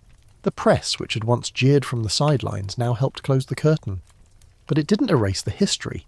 Libraries still contain bound volumes of 19th century papers filled with stories of women in halters, husbands waving pints, and crowds laughing or leering. They serve as reminders, inked in flourishes and flippancy, of how the media can shape not only public opinion, but private pain. And today, occasionally those old headlines reappear in historical features or oddity columns. Did you know Victorian men sold their wives? Click the headline, read the punchline, scroll past the picture of a cartoon wife with a price tag dangling from her shawl, laugh, or wince, move on. But what gets lost in that quick click is what the Victorian press knew all too well, that every absurdity printed in bold type came with real breath, real bruises, real names. That woman in the halter wasn't just an ink sketch. She had a story. She read those papers too, and she knew that to the world outside her village, she'd become a joke. One more example. Then we close this section. In 1892, a paper in Devon ran a story of a woman named Lydia who had been sold 3 times, each time to a better life. The article ends with the line, "Lydia now owns a bakery and says she'll not be sold again unless the buyer includes a brass oven and a fiddle." It's funny, but it's also layered, because in that joke lies a truth about resilience, survival, and the power of women to find wit even in humiliation. The press recorded the sales, mocked them, magnified them, but sometimes, buried between the smirks, they also revealed just how far a woman would go to write her own ending. The constable leans against the lamppost, arms folded, eyes half-lidded, as a man adjusts the halter tied around his wife's waist. There's a crowd, rowdy, laughing, a few already tipsy despite the early hour. Someone offers 2 shillings. The wife sighs. The husband nods. A handshake follows, rough and public. Coins clink. No papers are signed. And still the constable doesn't move. Tonight we step into the most curious legal limbo of all. How wife-selling thrived in plain sight, unchallenged by the courts, the police, or the Parliament for nearly 200 years. It was illegal. And yet, it wasn't quite illegal enough. The legal status of wife-selling in England during the 18th and 19th centuries is one of those maddening historical puzzles where statute, custom, and sheer apathy collide. Technically, there was no law that allowed a man to sell his wife, but equally, there was no consistent law that punished him for trying, especially if the woman didn't protest. It was a perfect storm of legal greyness. Let's start with the basics. English common law held that a marriage could only be ended by death, or an Act of Parliament, until the Matrimonial Causes Act of 1857, which introduced civil divorce. Before then, even separation required navigating the Byzantine labyrinth of ecclesiastical courts, and remarriage? Forget it. So when a man sold his wife, he wasn't actually dissolving the marriage in the eyes of the law. No matter how many shillings changed hands or how many townsfolk witnessed the deal, the original marriage bond remained intact. The sale was meaningless, legally, but socially. That was another matter. In practice, once a wife's sale had been witnessed and money or goods exchanged, the community often treated it as final. Neighbours nodded their approval, the buyer took over responsibilities, and crucially, local authorities, police, magistrates, even judges, usually looked the other way. Why? Because the sale solved problems they didn't want to deal with. A marriage on the rocks, a house filled with shouting, maybe even violence, these were domestic matters. And in Victorian England, domestic matters were to be resolved privately. If a wife's sale ended the conflict, why interfere? This attitude bled into law enforcement. Police officers, particularly in rural areas, often adopted a policy of studied ignorance. As long as no one was injured, no one rioted, and no obvious laws were broken, they wouldn't intervene. A woman tied with a rope and handed off in the town square. Distasteful, yes. But a crime? Not obviously. One former constable, interviewed in the 1890s, recalled witnessing 3 wife sales during his career. "Not my business," he said. "No blood, no theft, no child in harm's way. She walked off smiling. Let 'em." This tacit approval, or at least official disinterest, gave the practice just enough legitimacy to survive. It also created bizarre legal contradictions. For instance, there are documented cases where men tried to use a wife sale as a defence in court, claiming they no longer owed spousal support because they had transferred the wife. In one 1838 case, a man argued that since he'd sold his wife 2 years prior, he wasn't responsible for her debts. The judge, unimpressed, ruled, "You cannot rid yourself of your wife as you would a horse." Still, the penalty was mild. A fine, not jail. And then there were the cases where both parties believed the sale had ended their legal marriage. A couple might remarry, often quietly, perhaps in a new parish, only to discover years later that the original union was still binding. In one haunting case from 1864, a man was charged with bigamy after remarrying a woman he'd bought at a public sale. He protested, "But I paid for her, in front of everyone." The court didn't care. He served 18 months. The buyer in that case never charged. That inconsistency was part of the reason wife sales thrived. There was no clear standard. One magistrate might scoff and wave it off. Another might fine or imprison participants.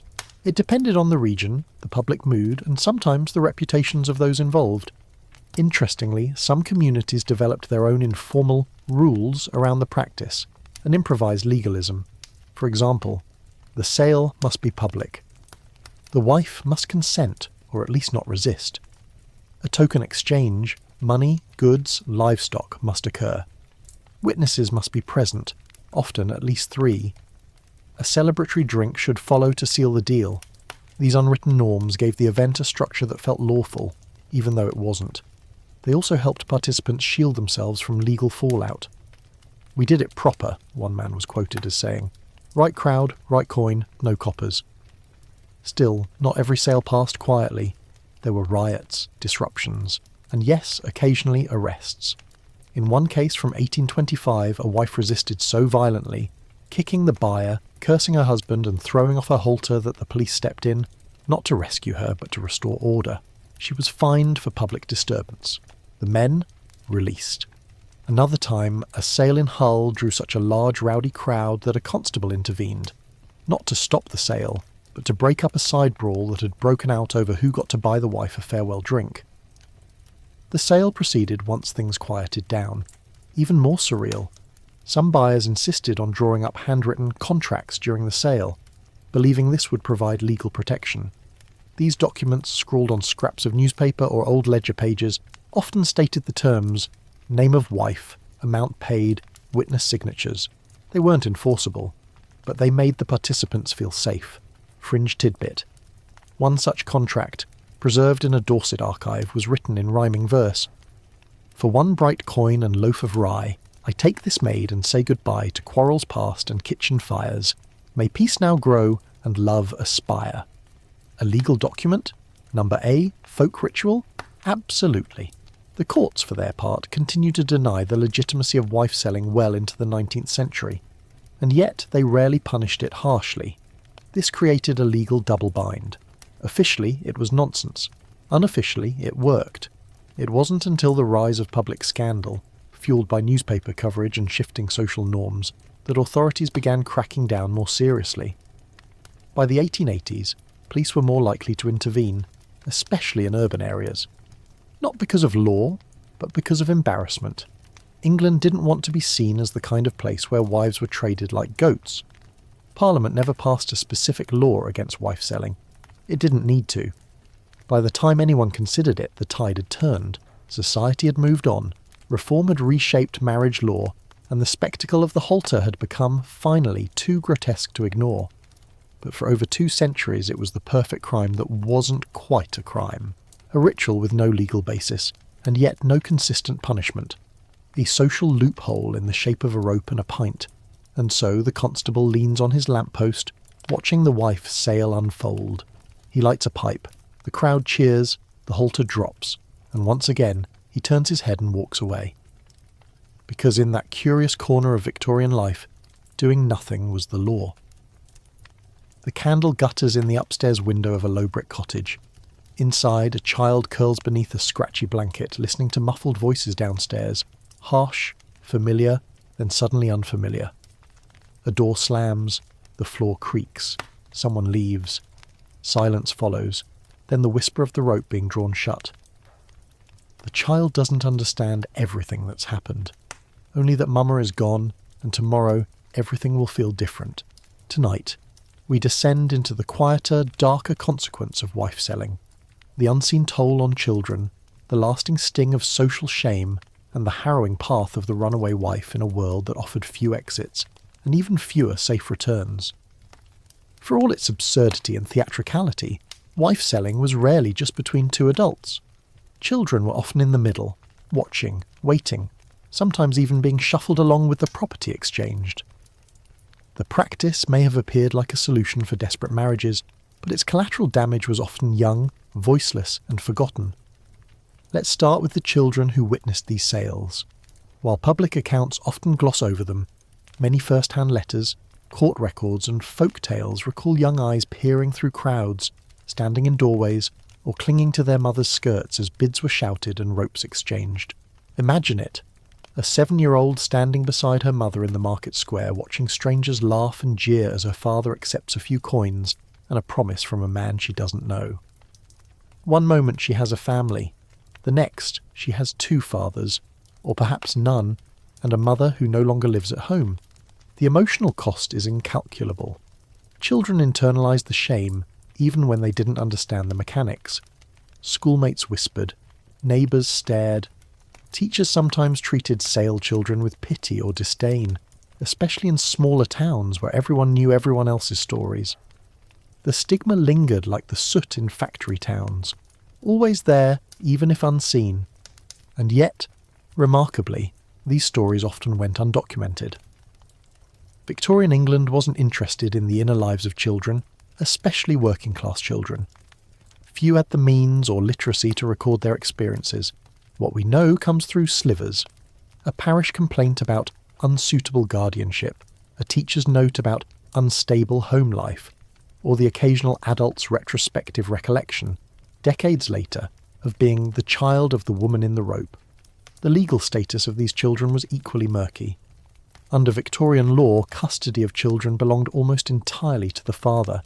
If a marriage fractured, officially or through a sale, the mother had no claim unless the father allowed it. That meant a woman sold into a new arrangement might leave her children behind, not by choice, but by law. Even in cases where she fled an abusive home, reclaiming her children was almost impossible. Some children stayed with the mother's new partner, especially if young and less likely to remember the father. But others were separated, left with the seller, sent to relatives, or placed in informal foster arrangements, often with no legal oversight. The transitions were abrupt, disruptive, and often traumatic. In one particularly wrenching case from 1866, a woman named Martha was sold to a man in a neighbouring village. Her son, aged 4, remained with her. Her daughter, aged 7, stayed behind with the father. The children didn't see each other again for 20 years. When they reunited as adults, the daughter wrote, "We were like strangers who spoke the same dreams. Then there were the runaways. Not every wife waited to be sold. Some simply left, quietly under cover of night, without halter or crowd. They disappeared into cities, changed their names, and hoped that distance could dissolve what the law refused to." These runaway wives were often treated with suspicion or outright hostility. Without a formal sale or legal separation, their absence made them fugitives of propriety, seen as deserters, adulteresses, even thieves. And without money, property or connections, their odds of surviving independently were slim. Some found refuge in almshouses or with sympathetic relatives. Others took domestic work, often under false identities. A few joined communities of fellow outcasts, seamstresses, laundresses, factory women, who knew better than to ask too many questions. The solidarity was quiet, and the danger always close. One diary from 1873 tells of a woman named Eleanor who fled her husband in Derby and travelled on foot to Birmingham. Along the way, she was helped by a widow who gave her shoes and a scrap of bread, and later by a vicar's wife who took pity on her child. Eleanor worked in a bakery under a different name for 6 years before being recognised. Her husband never pursued her. He had remarried, illegally, but no one seemed to care. Others weren't so lucky. Some runaway wives were caught, tracked down by their husbands or reported by neighbours. In such cases they could be dragged back by force. Under the doctrine of coverture, a husband had the right to reclaim his wife as property, and if she resisted, the courts usually sided with him. There's a chilling account from 1849 in which a woman who had fled to London was returned to her husband in chains. "Like a thief, though I stole only myself," she reportedly said. Her husband locked her indoors for months afterward. No charges were ever filed. Still, women ran. They ran because the alternative was worse, and sometimes the escape worked. A fringe anecdote tells of a woman who staged her own fake sale, with the help of friends, just to throw off suspicion. She tied a ribbon around her waist, walked through the village square with a staged buyer, and declared herself sold. The community accepted the fiction.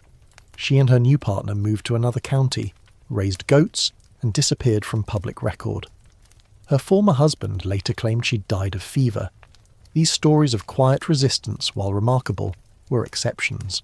Most runaway wives faced lives of instability, invisibility, or constant fear of exposure. And if they had children with them, the stakes were even higher. The child could be taken. The woman could be jailed. Society was not built for women who moved alone. Then there's the shame, the kind that didn't disappear with a new address. Wife sales left marks that Dink couldn't capture. Women bore the memory of the rope.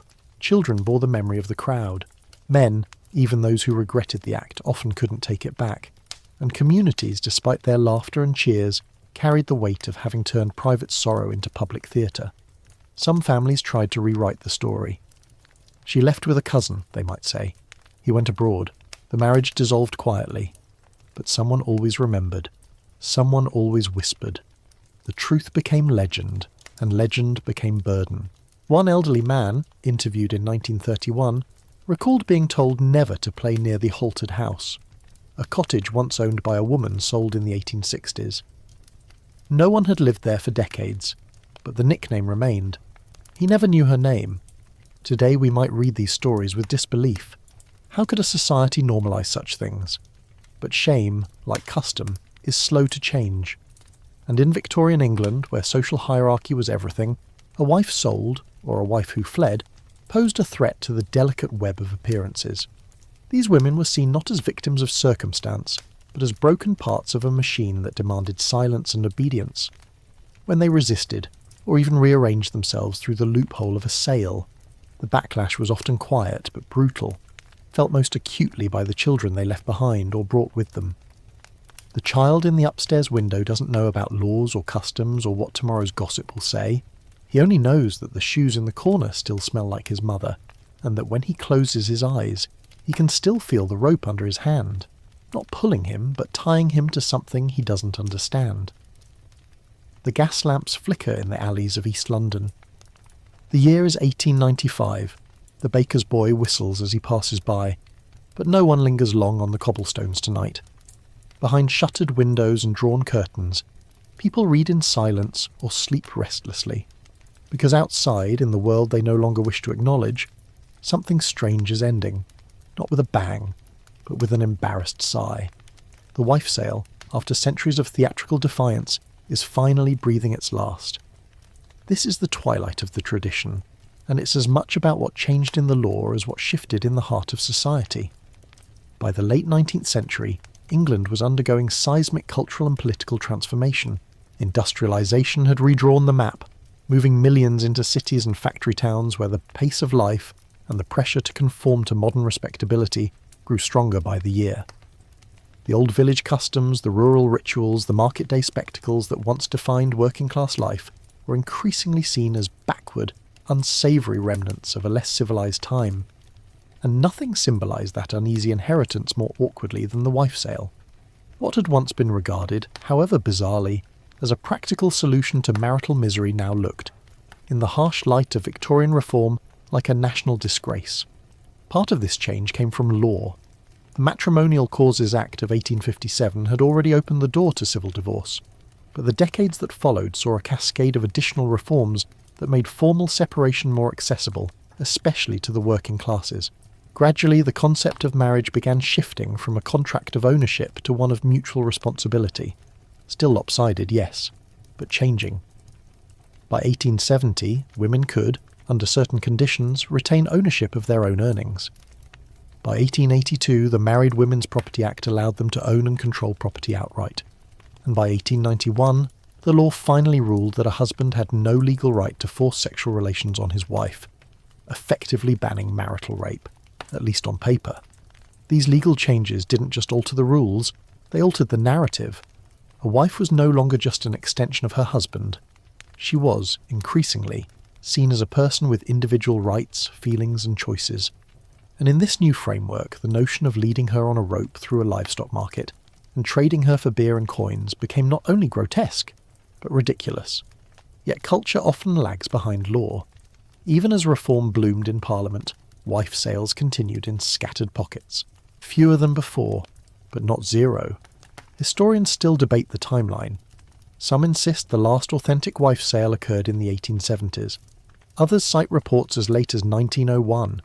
What's agreed upon is that by the 1890s the tradition had entered its death spiral, not because the government outlawed it directly, but because it had finally become too embarrassing to tolerate. Newspapers played their part. Where once they had laughed, or even encouraged the spectacle, editors now condemned it. Cartoons turned sombre. Journalists, especially from the rising professional middle class, began to treat wife sales as grotesque throwbacks, a stain on modern Britain. The Englishman, wrote one editorial in 1890, has conquered nations, engineered empires and invented marvels.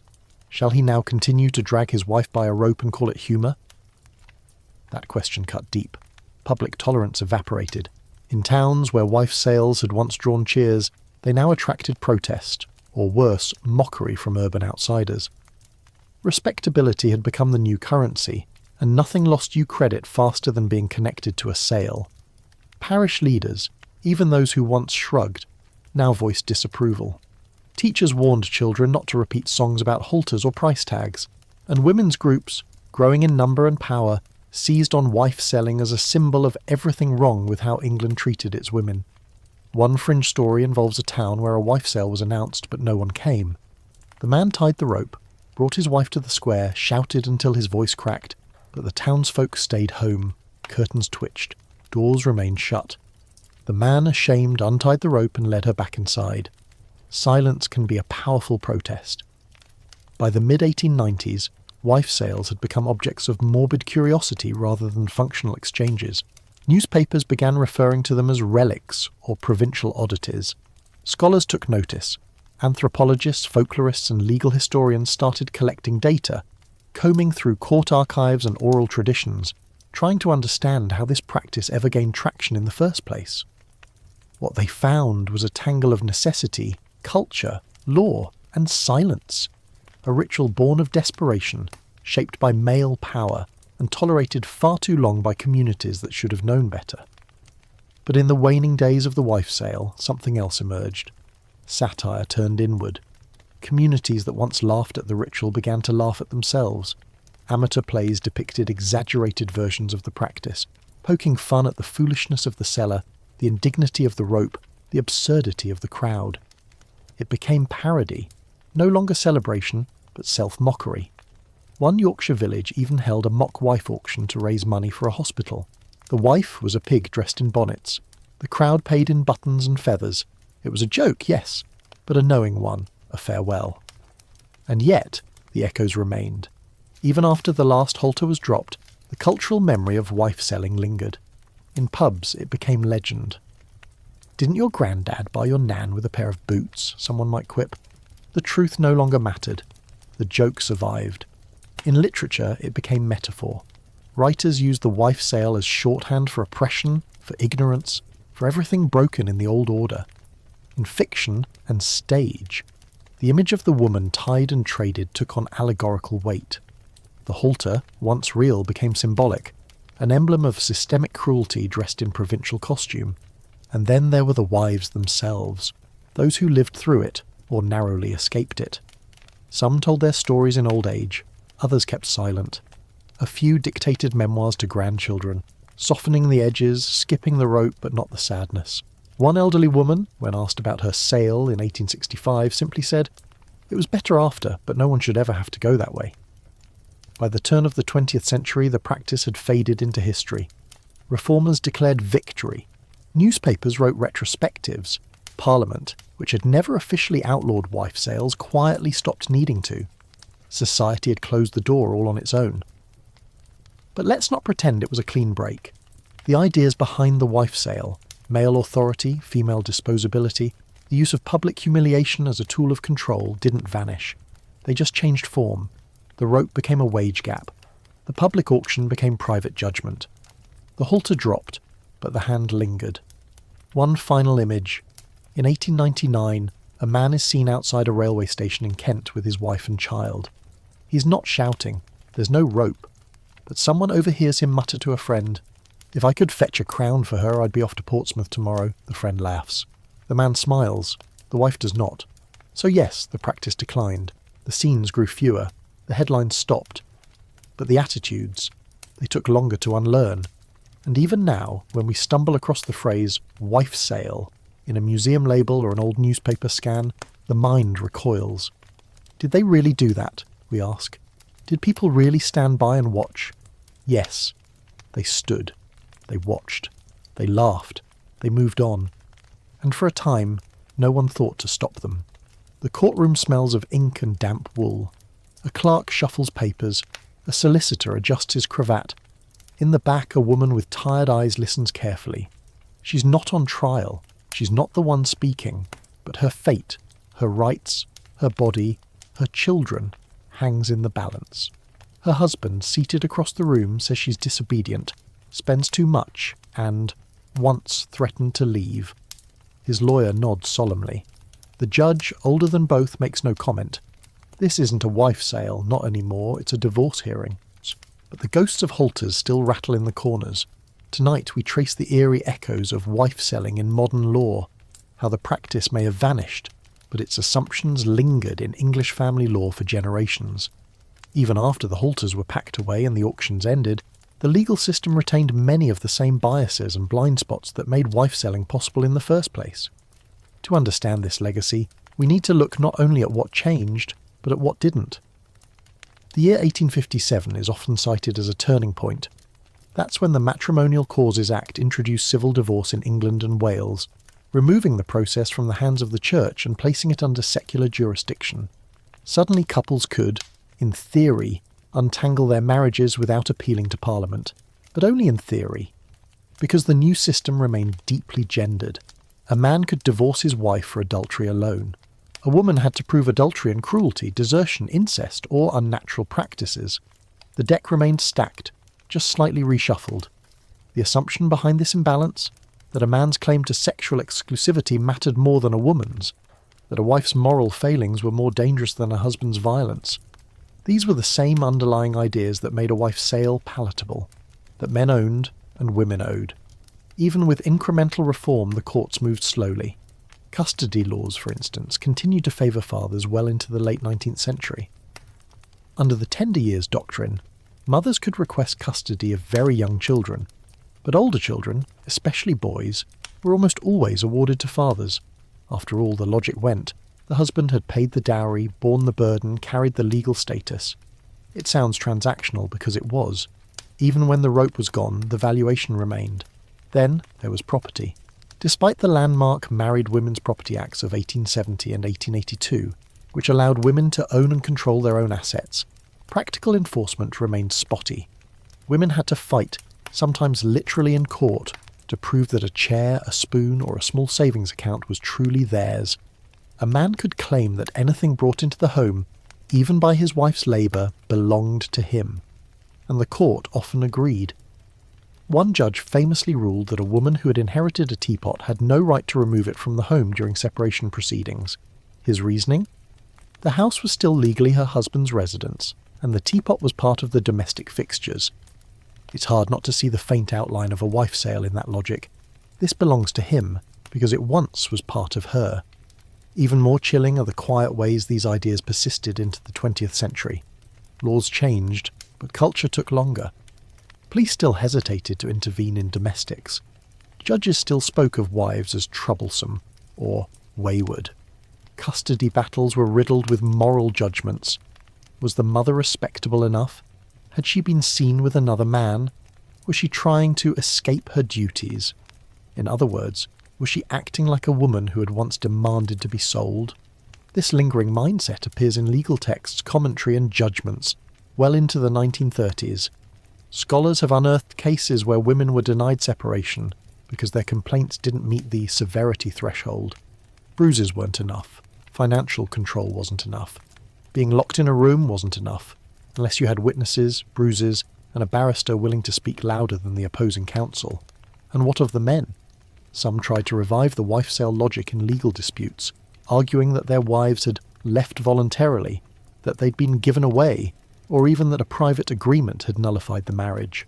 These claims were generally dismissed, but the fact that they were made at all reveals how long the rope's shadow lingered. Fringe anecdote? In 1912, a man in Nottingham petitioned for legal dissolution of marriage based on a previous mutual sale conducted in a pub in 1899. He had witnesses. He had a signed napkin. The court dismissed the case, with the judge calling it a relic of medieval foolishness. The man was fined. The napkin was entered into evidence and then lost in archives for decades. And yet, the story doesn't end with failure. Even as courts rejected the legality of wife sales, they continued to wrestle with a deeper question. Who really had authority in the marriage, and for how long? This debate shaped everything from alimony to custody to spousal support. For decades, men could claim economic ruin as a defence for abandoning their families. Women, on the other hand, were expected to make do, often without recourse. And if they remarried unofficially or lived with another man, they risked losing everything: their children, their property, their reputation. The double standard remained. By the 1950s and 60s, public attitudes began to shift more radically. The rise of the feminist movement, greater access to education, and a growing awareness of domestic abuse helped erode the remnants of old marital assumptions. Divorce laws were overhauled. Family courts became more equitable. The image of the wife as subordinate, disposable or tradable faded into history, at least legally. But cultural memory is a stubborn thing. Even into the late 20th century, older men would joke, "She cost me a fortune. I should have sold her when I had the chance." Newspapers occasionally ran retrospective pieces on wife selling, often with a smirk and a wink. Museum displays of halters and sale placards were treated as curiosities, not crimes. And then there's the present. Modern family law in the UK is, by many standards, progressive. Equal property rights, shared custody, clear protections against abuse. Yet disparities persist. Women are still disproportionately impacted by divorce, especially financially. Family court decisions can still echo old biases. And the idea that a woman's worth is tied to her obedience, her domesticity, her ability to keep a home, well, that notion never really needed a rope. Today, when legal scholars teach about coverture or old marriage laws, wife selling is mentioned as a bizarre footnote. Can you believe this moment in lecture halls? But perhaps it deserves more. Not because it's instructive as a freakish custom, but because it reveals how deep our ideas about ownership and obligation run. The halter may be gone, the market square is silent, but the belief that marriage is something to be controlled, negotiated like property, took generations to unlearn. One final case study. In 1998, a man in a custody hearing described his wife as having been my responsibility for 20 years. The judge asked, "Did she agree to that arrangement?" The man blinked. "She's my wife," he said. "Of course she did." He lost the case. Progress? Yes, but slow.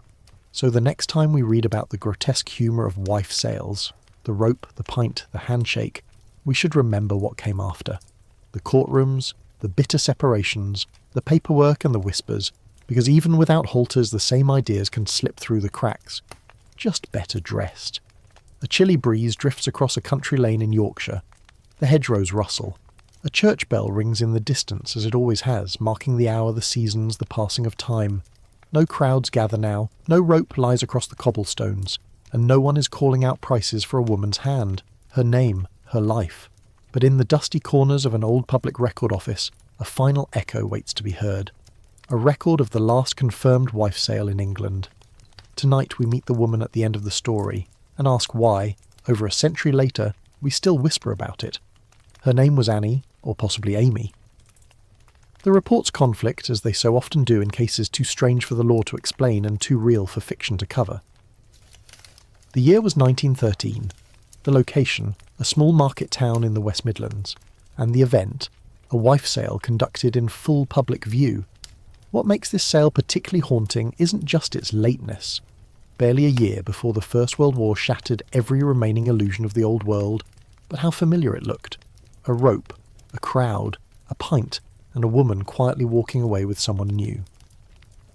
According to local newspaper reports, Annie had been married to a man she no longer loved.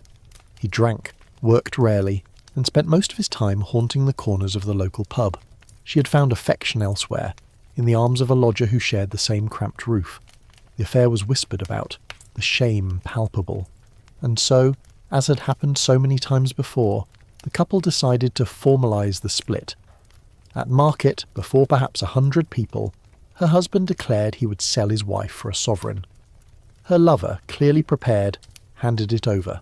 A rope was untied, a cheer rang out, and they left. Later, when asked by a local constable about the legality of the matter, the husband reportedly shrugged and said, "Better this than her running off in the night." The event made small headlines. Not national ones, not anymore. The public had moved on. But for local papers, always eager for a quirky story, it was irresistible. "Old custom revived," read one headline. "Woman exchanged for gold coin." The articles treated it as a rural curiosity, a throwback, a punchline. But for Annie, it was a final exit. There are no further public records of her. No marriage certificate, no death notice under her maiden or married name. She vanishes into history, free or forgotten, depending on how you choose to read the story. That sale is widely considered to be the last of its kind in England. Not because the law changed that year, it didn't, but because by then the custom had become so socially unacceptable that few dared attempt it. Even in villages that once embraced the practice, eyes had turned elsewhere. toward suffrage movements, toward war preparations, toward a future that no longer had room for halters. But the memory lingered. Even after the sales stopped, they were remembered in whispers, in laughter, in awkward jokes told over ale. "Your gran was nearly sold," someone might say. "They tied her with a sash, just in jest." And everyone would laugh. Not because it was funny, but because it wasn't. In the decades that followed, wife-selling became the kind of story used to illustrate just how far England had come. Reformers pointed to it as evidence of progress. Teachers used it to shock students into gratitude for modern rights. Museums included halters and sale notices as curios, tokens of a world where such absurdity had once been normal. But perhaps most powerfully, writers and poets began to repurpose the image. The woman in the rope became a metaphor for all forms of feminine constraint. She represented the factory worker trapped in endless hours, the servant girl denied her voice, the mother expected to disappear behind the family she raised. The wife sale, once literal, became symbolic. And in that transformation, the story refused to die. One fringe example. In 1981, a modern playwright staged a one-act piece titled The Halter, set during the last wife sale. In it, the woman unties the rope herself mid-auction, declares, "I name my own price," and walks away alone. It ends in silence. No applause, no music. Just the soft sound of shoes on gravel. The audience reportedly sat stunned. Why does the wife sale still haunt us? Because it wasn't just about ropes and coins. It was about what those objects represented. Control, humiliation, survival, desperation, and, occasionally, resistance. It condensed the inequalities of Victorian life into a single image that no law book can truly erase. Even today, when stories of the practice circulate online, they often spark disbelief. That can't be real, people say. Surely it's exaggerated. But the records are there, in court papers, in police notes, in diary entries and newspaper cartoons. And when you read enough of them, a strange pattern emerges.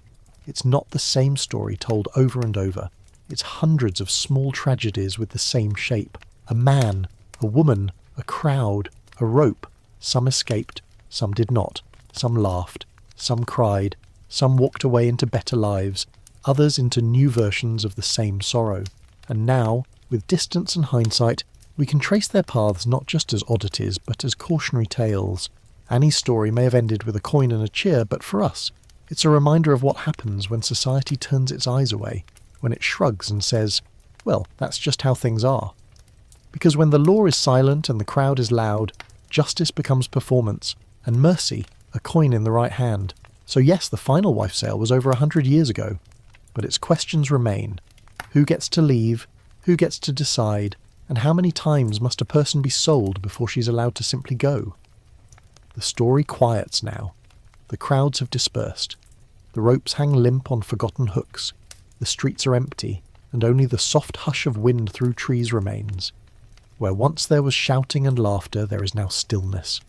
The wife, sold or not, is no longer standing in the square. She is far away, perhaps asleep, perhaps dreaming of something quieter. Let's walk with her just a little while longer. Let the gas lamps dim. Let the echo of coins fade. Let the chalkboard signs advertising one wife for sale be wiped clean by rain and time. The faces in the crowd, so eager, so amused, are only shadows now. Their voices, once loud, become memory. And for those children who stood behind skirts, those women who stitched halters into aprons, those men who thought a pint might buy peace, they too vanish gently into the tapestry of history. We sit now in the calm that follows a long, strange tale, a tale of laws and loopholes, of shame and sharp laughter, of hard choices made in harder times, and somewhere in the hush of your room the echoes have softened. The air is a little cooler, the night a little deeper, so take one last breath with Annie, with Eliza, with Margaret, with all those women who walked, roped or not, from one life to another. Their footsteps are faint now. Their story's nearly done. You're safe here. The halter's long gone. Just the sound of a fan, maybe, or your own breath. Slow it down, let it stretch. Let the story slip away like fog at sunrise. Good night, you.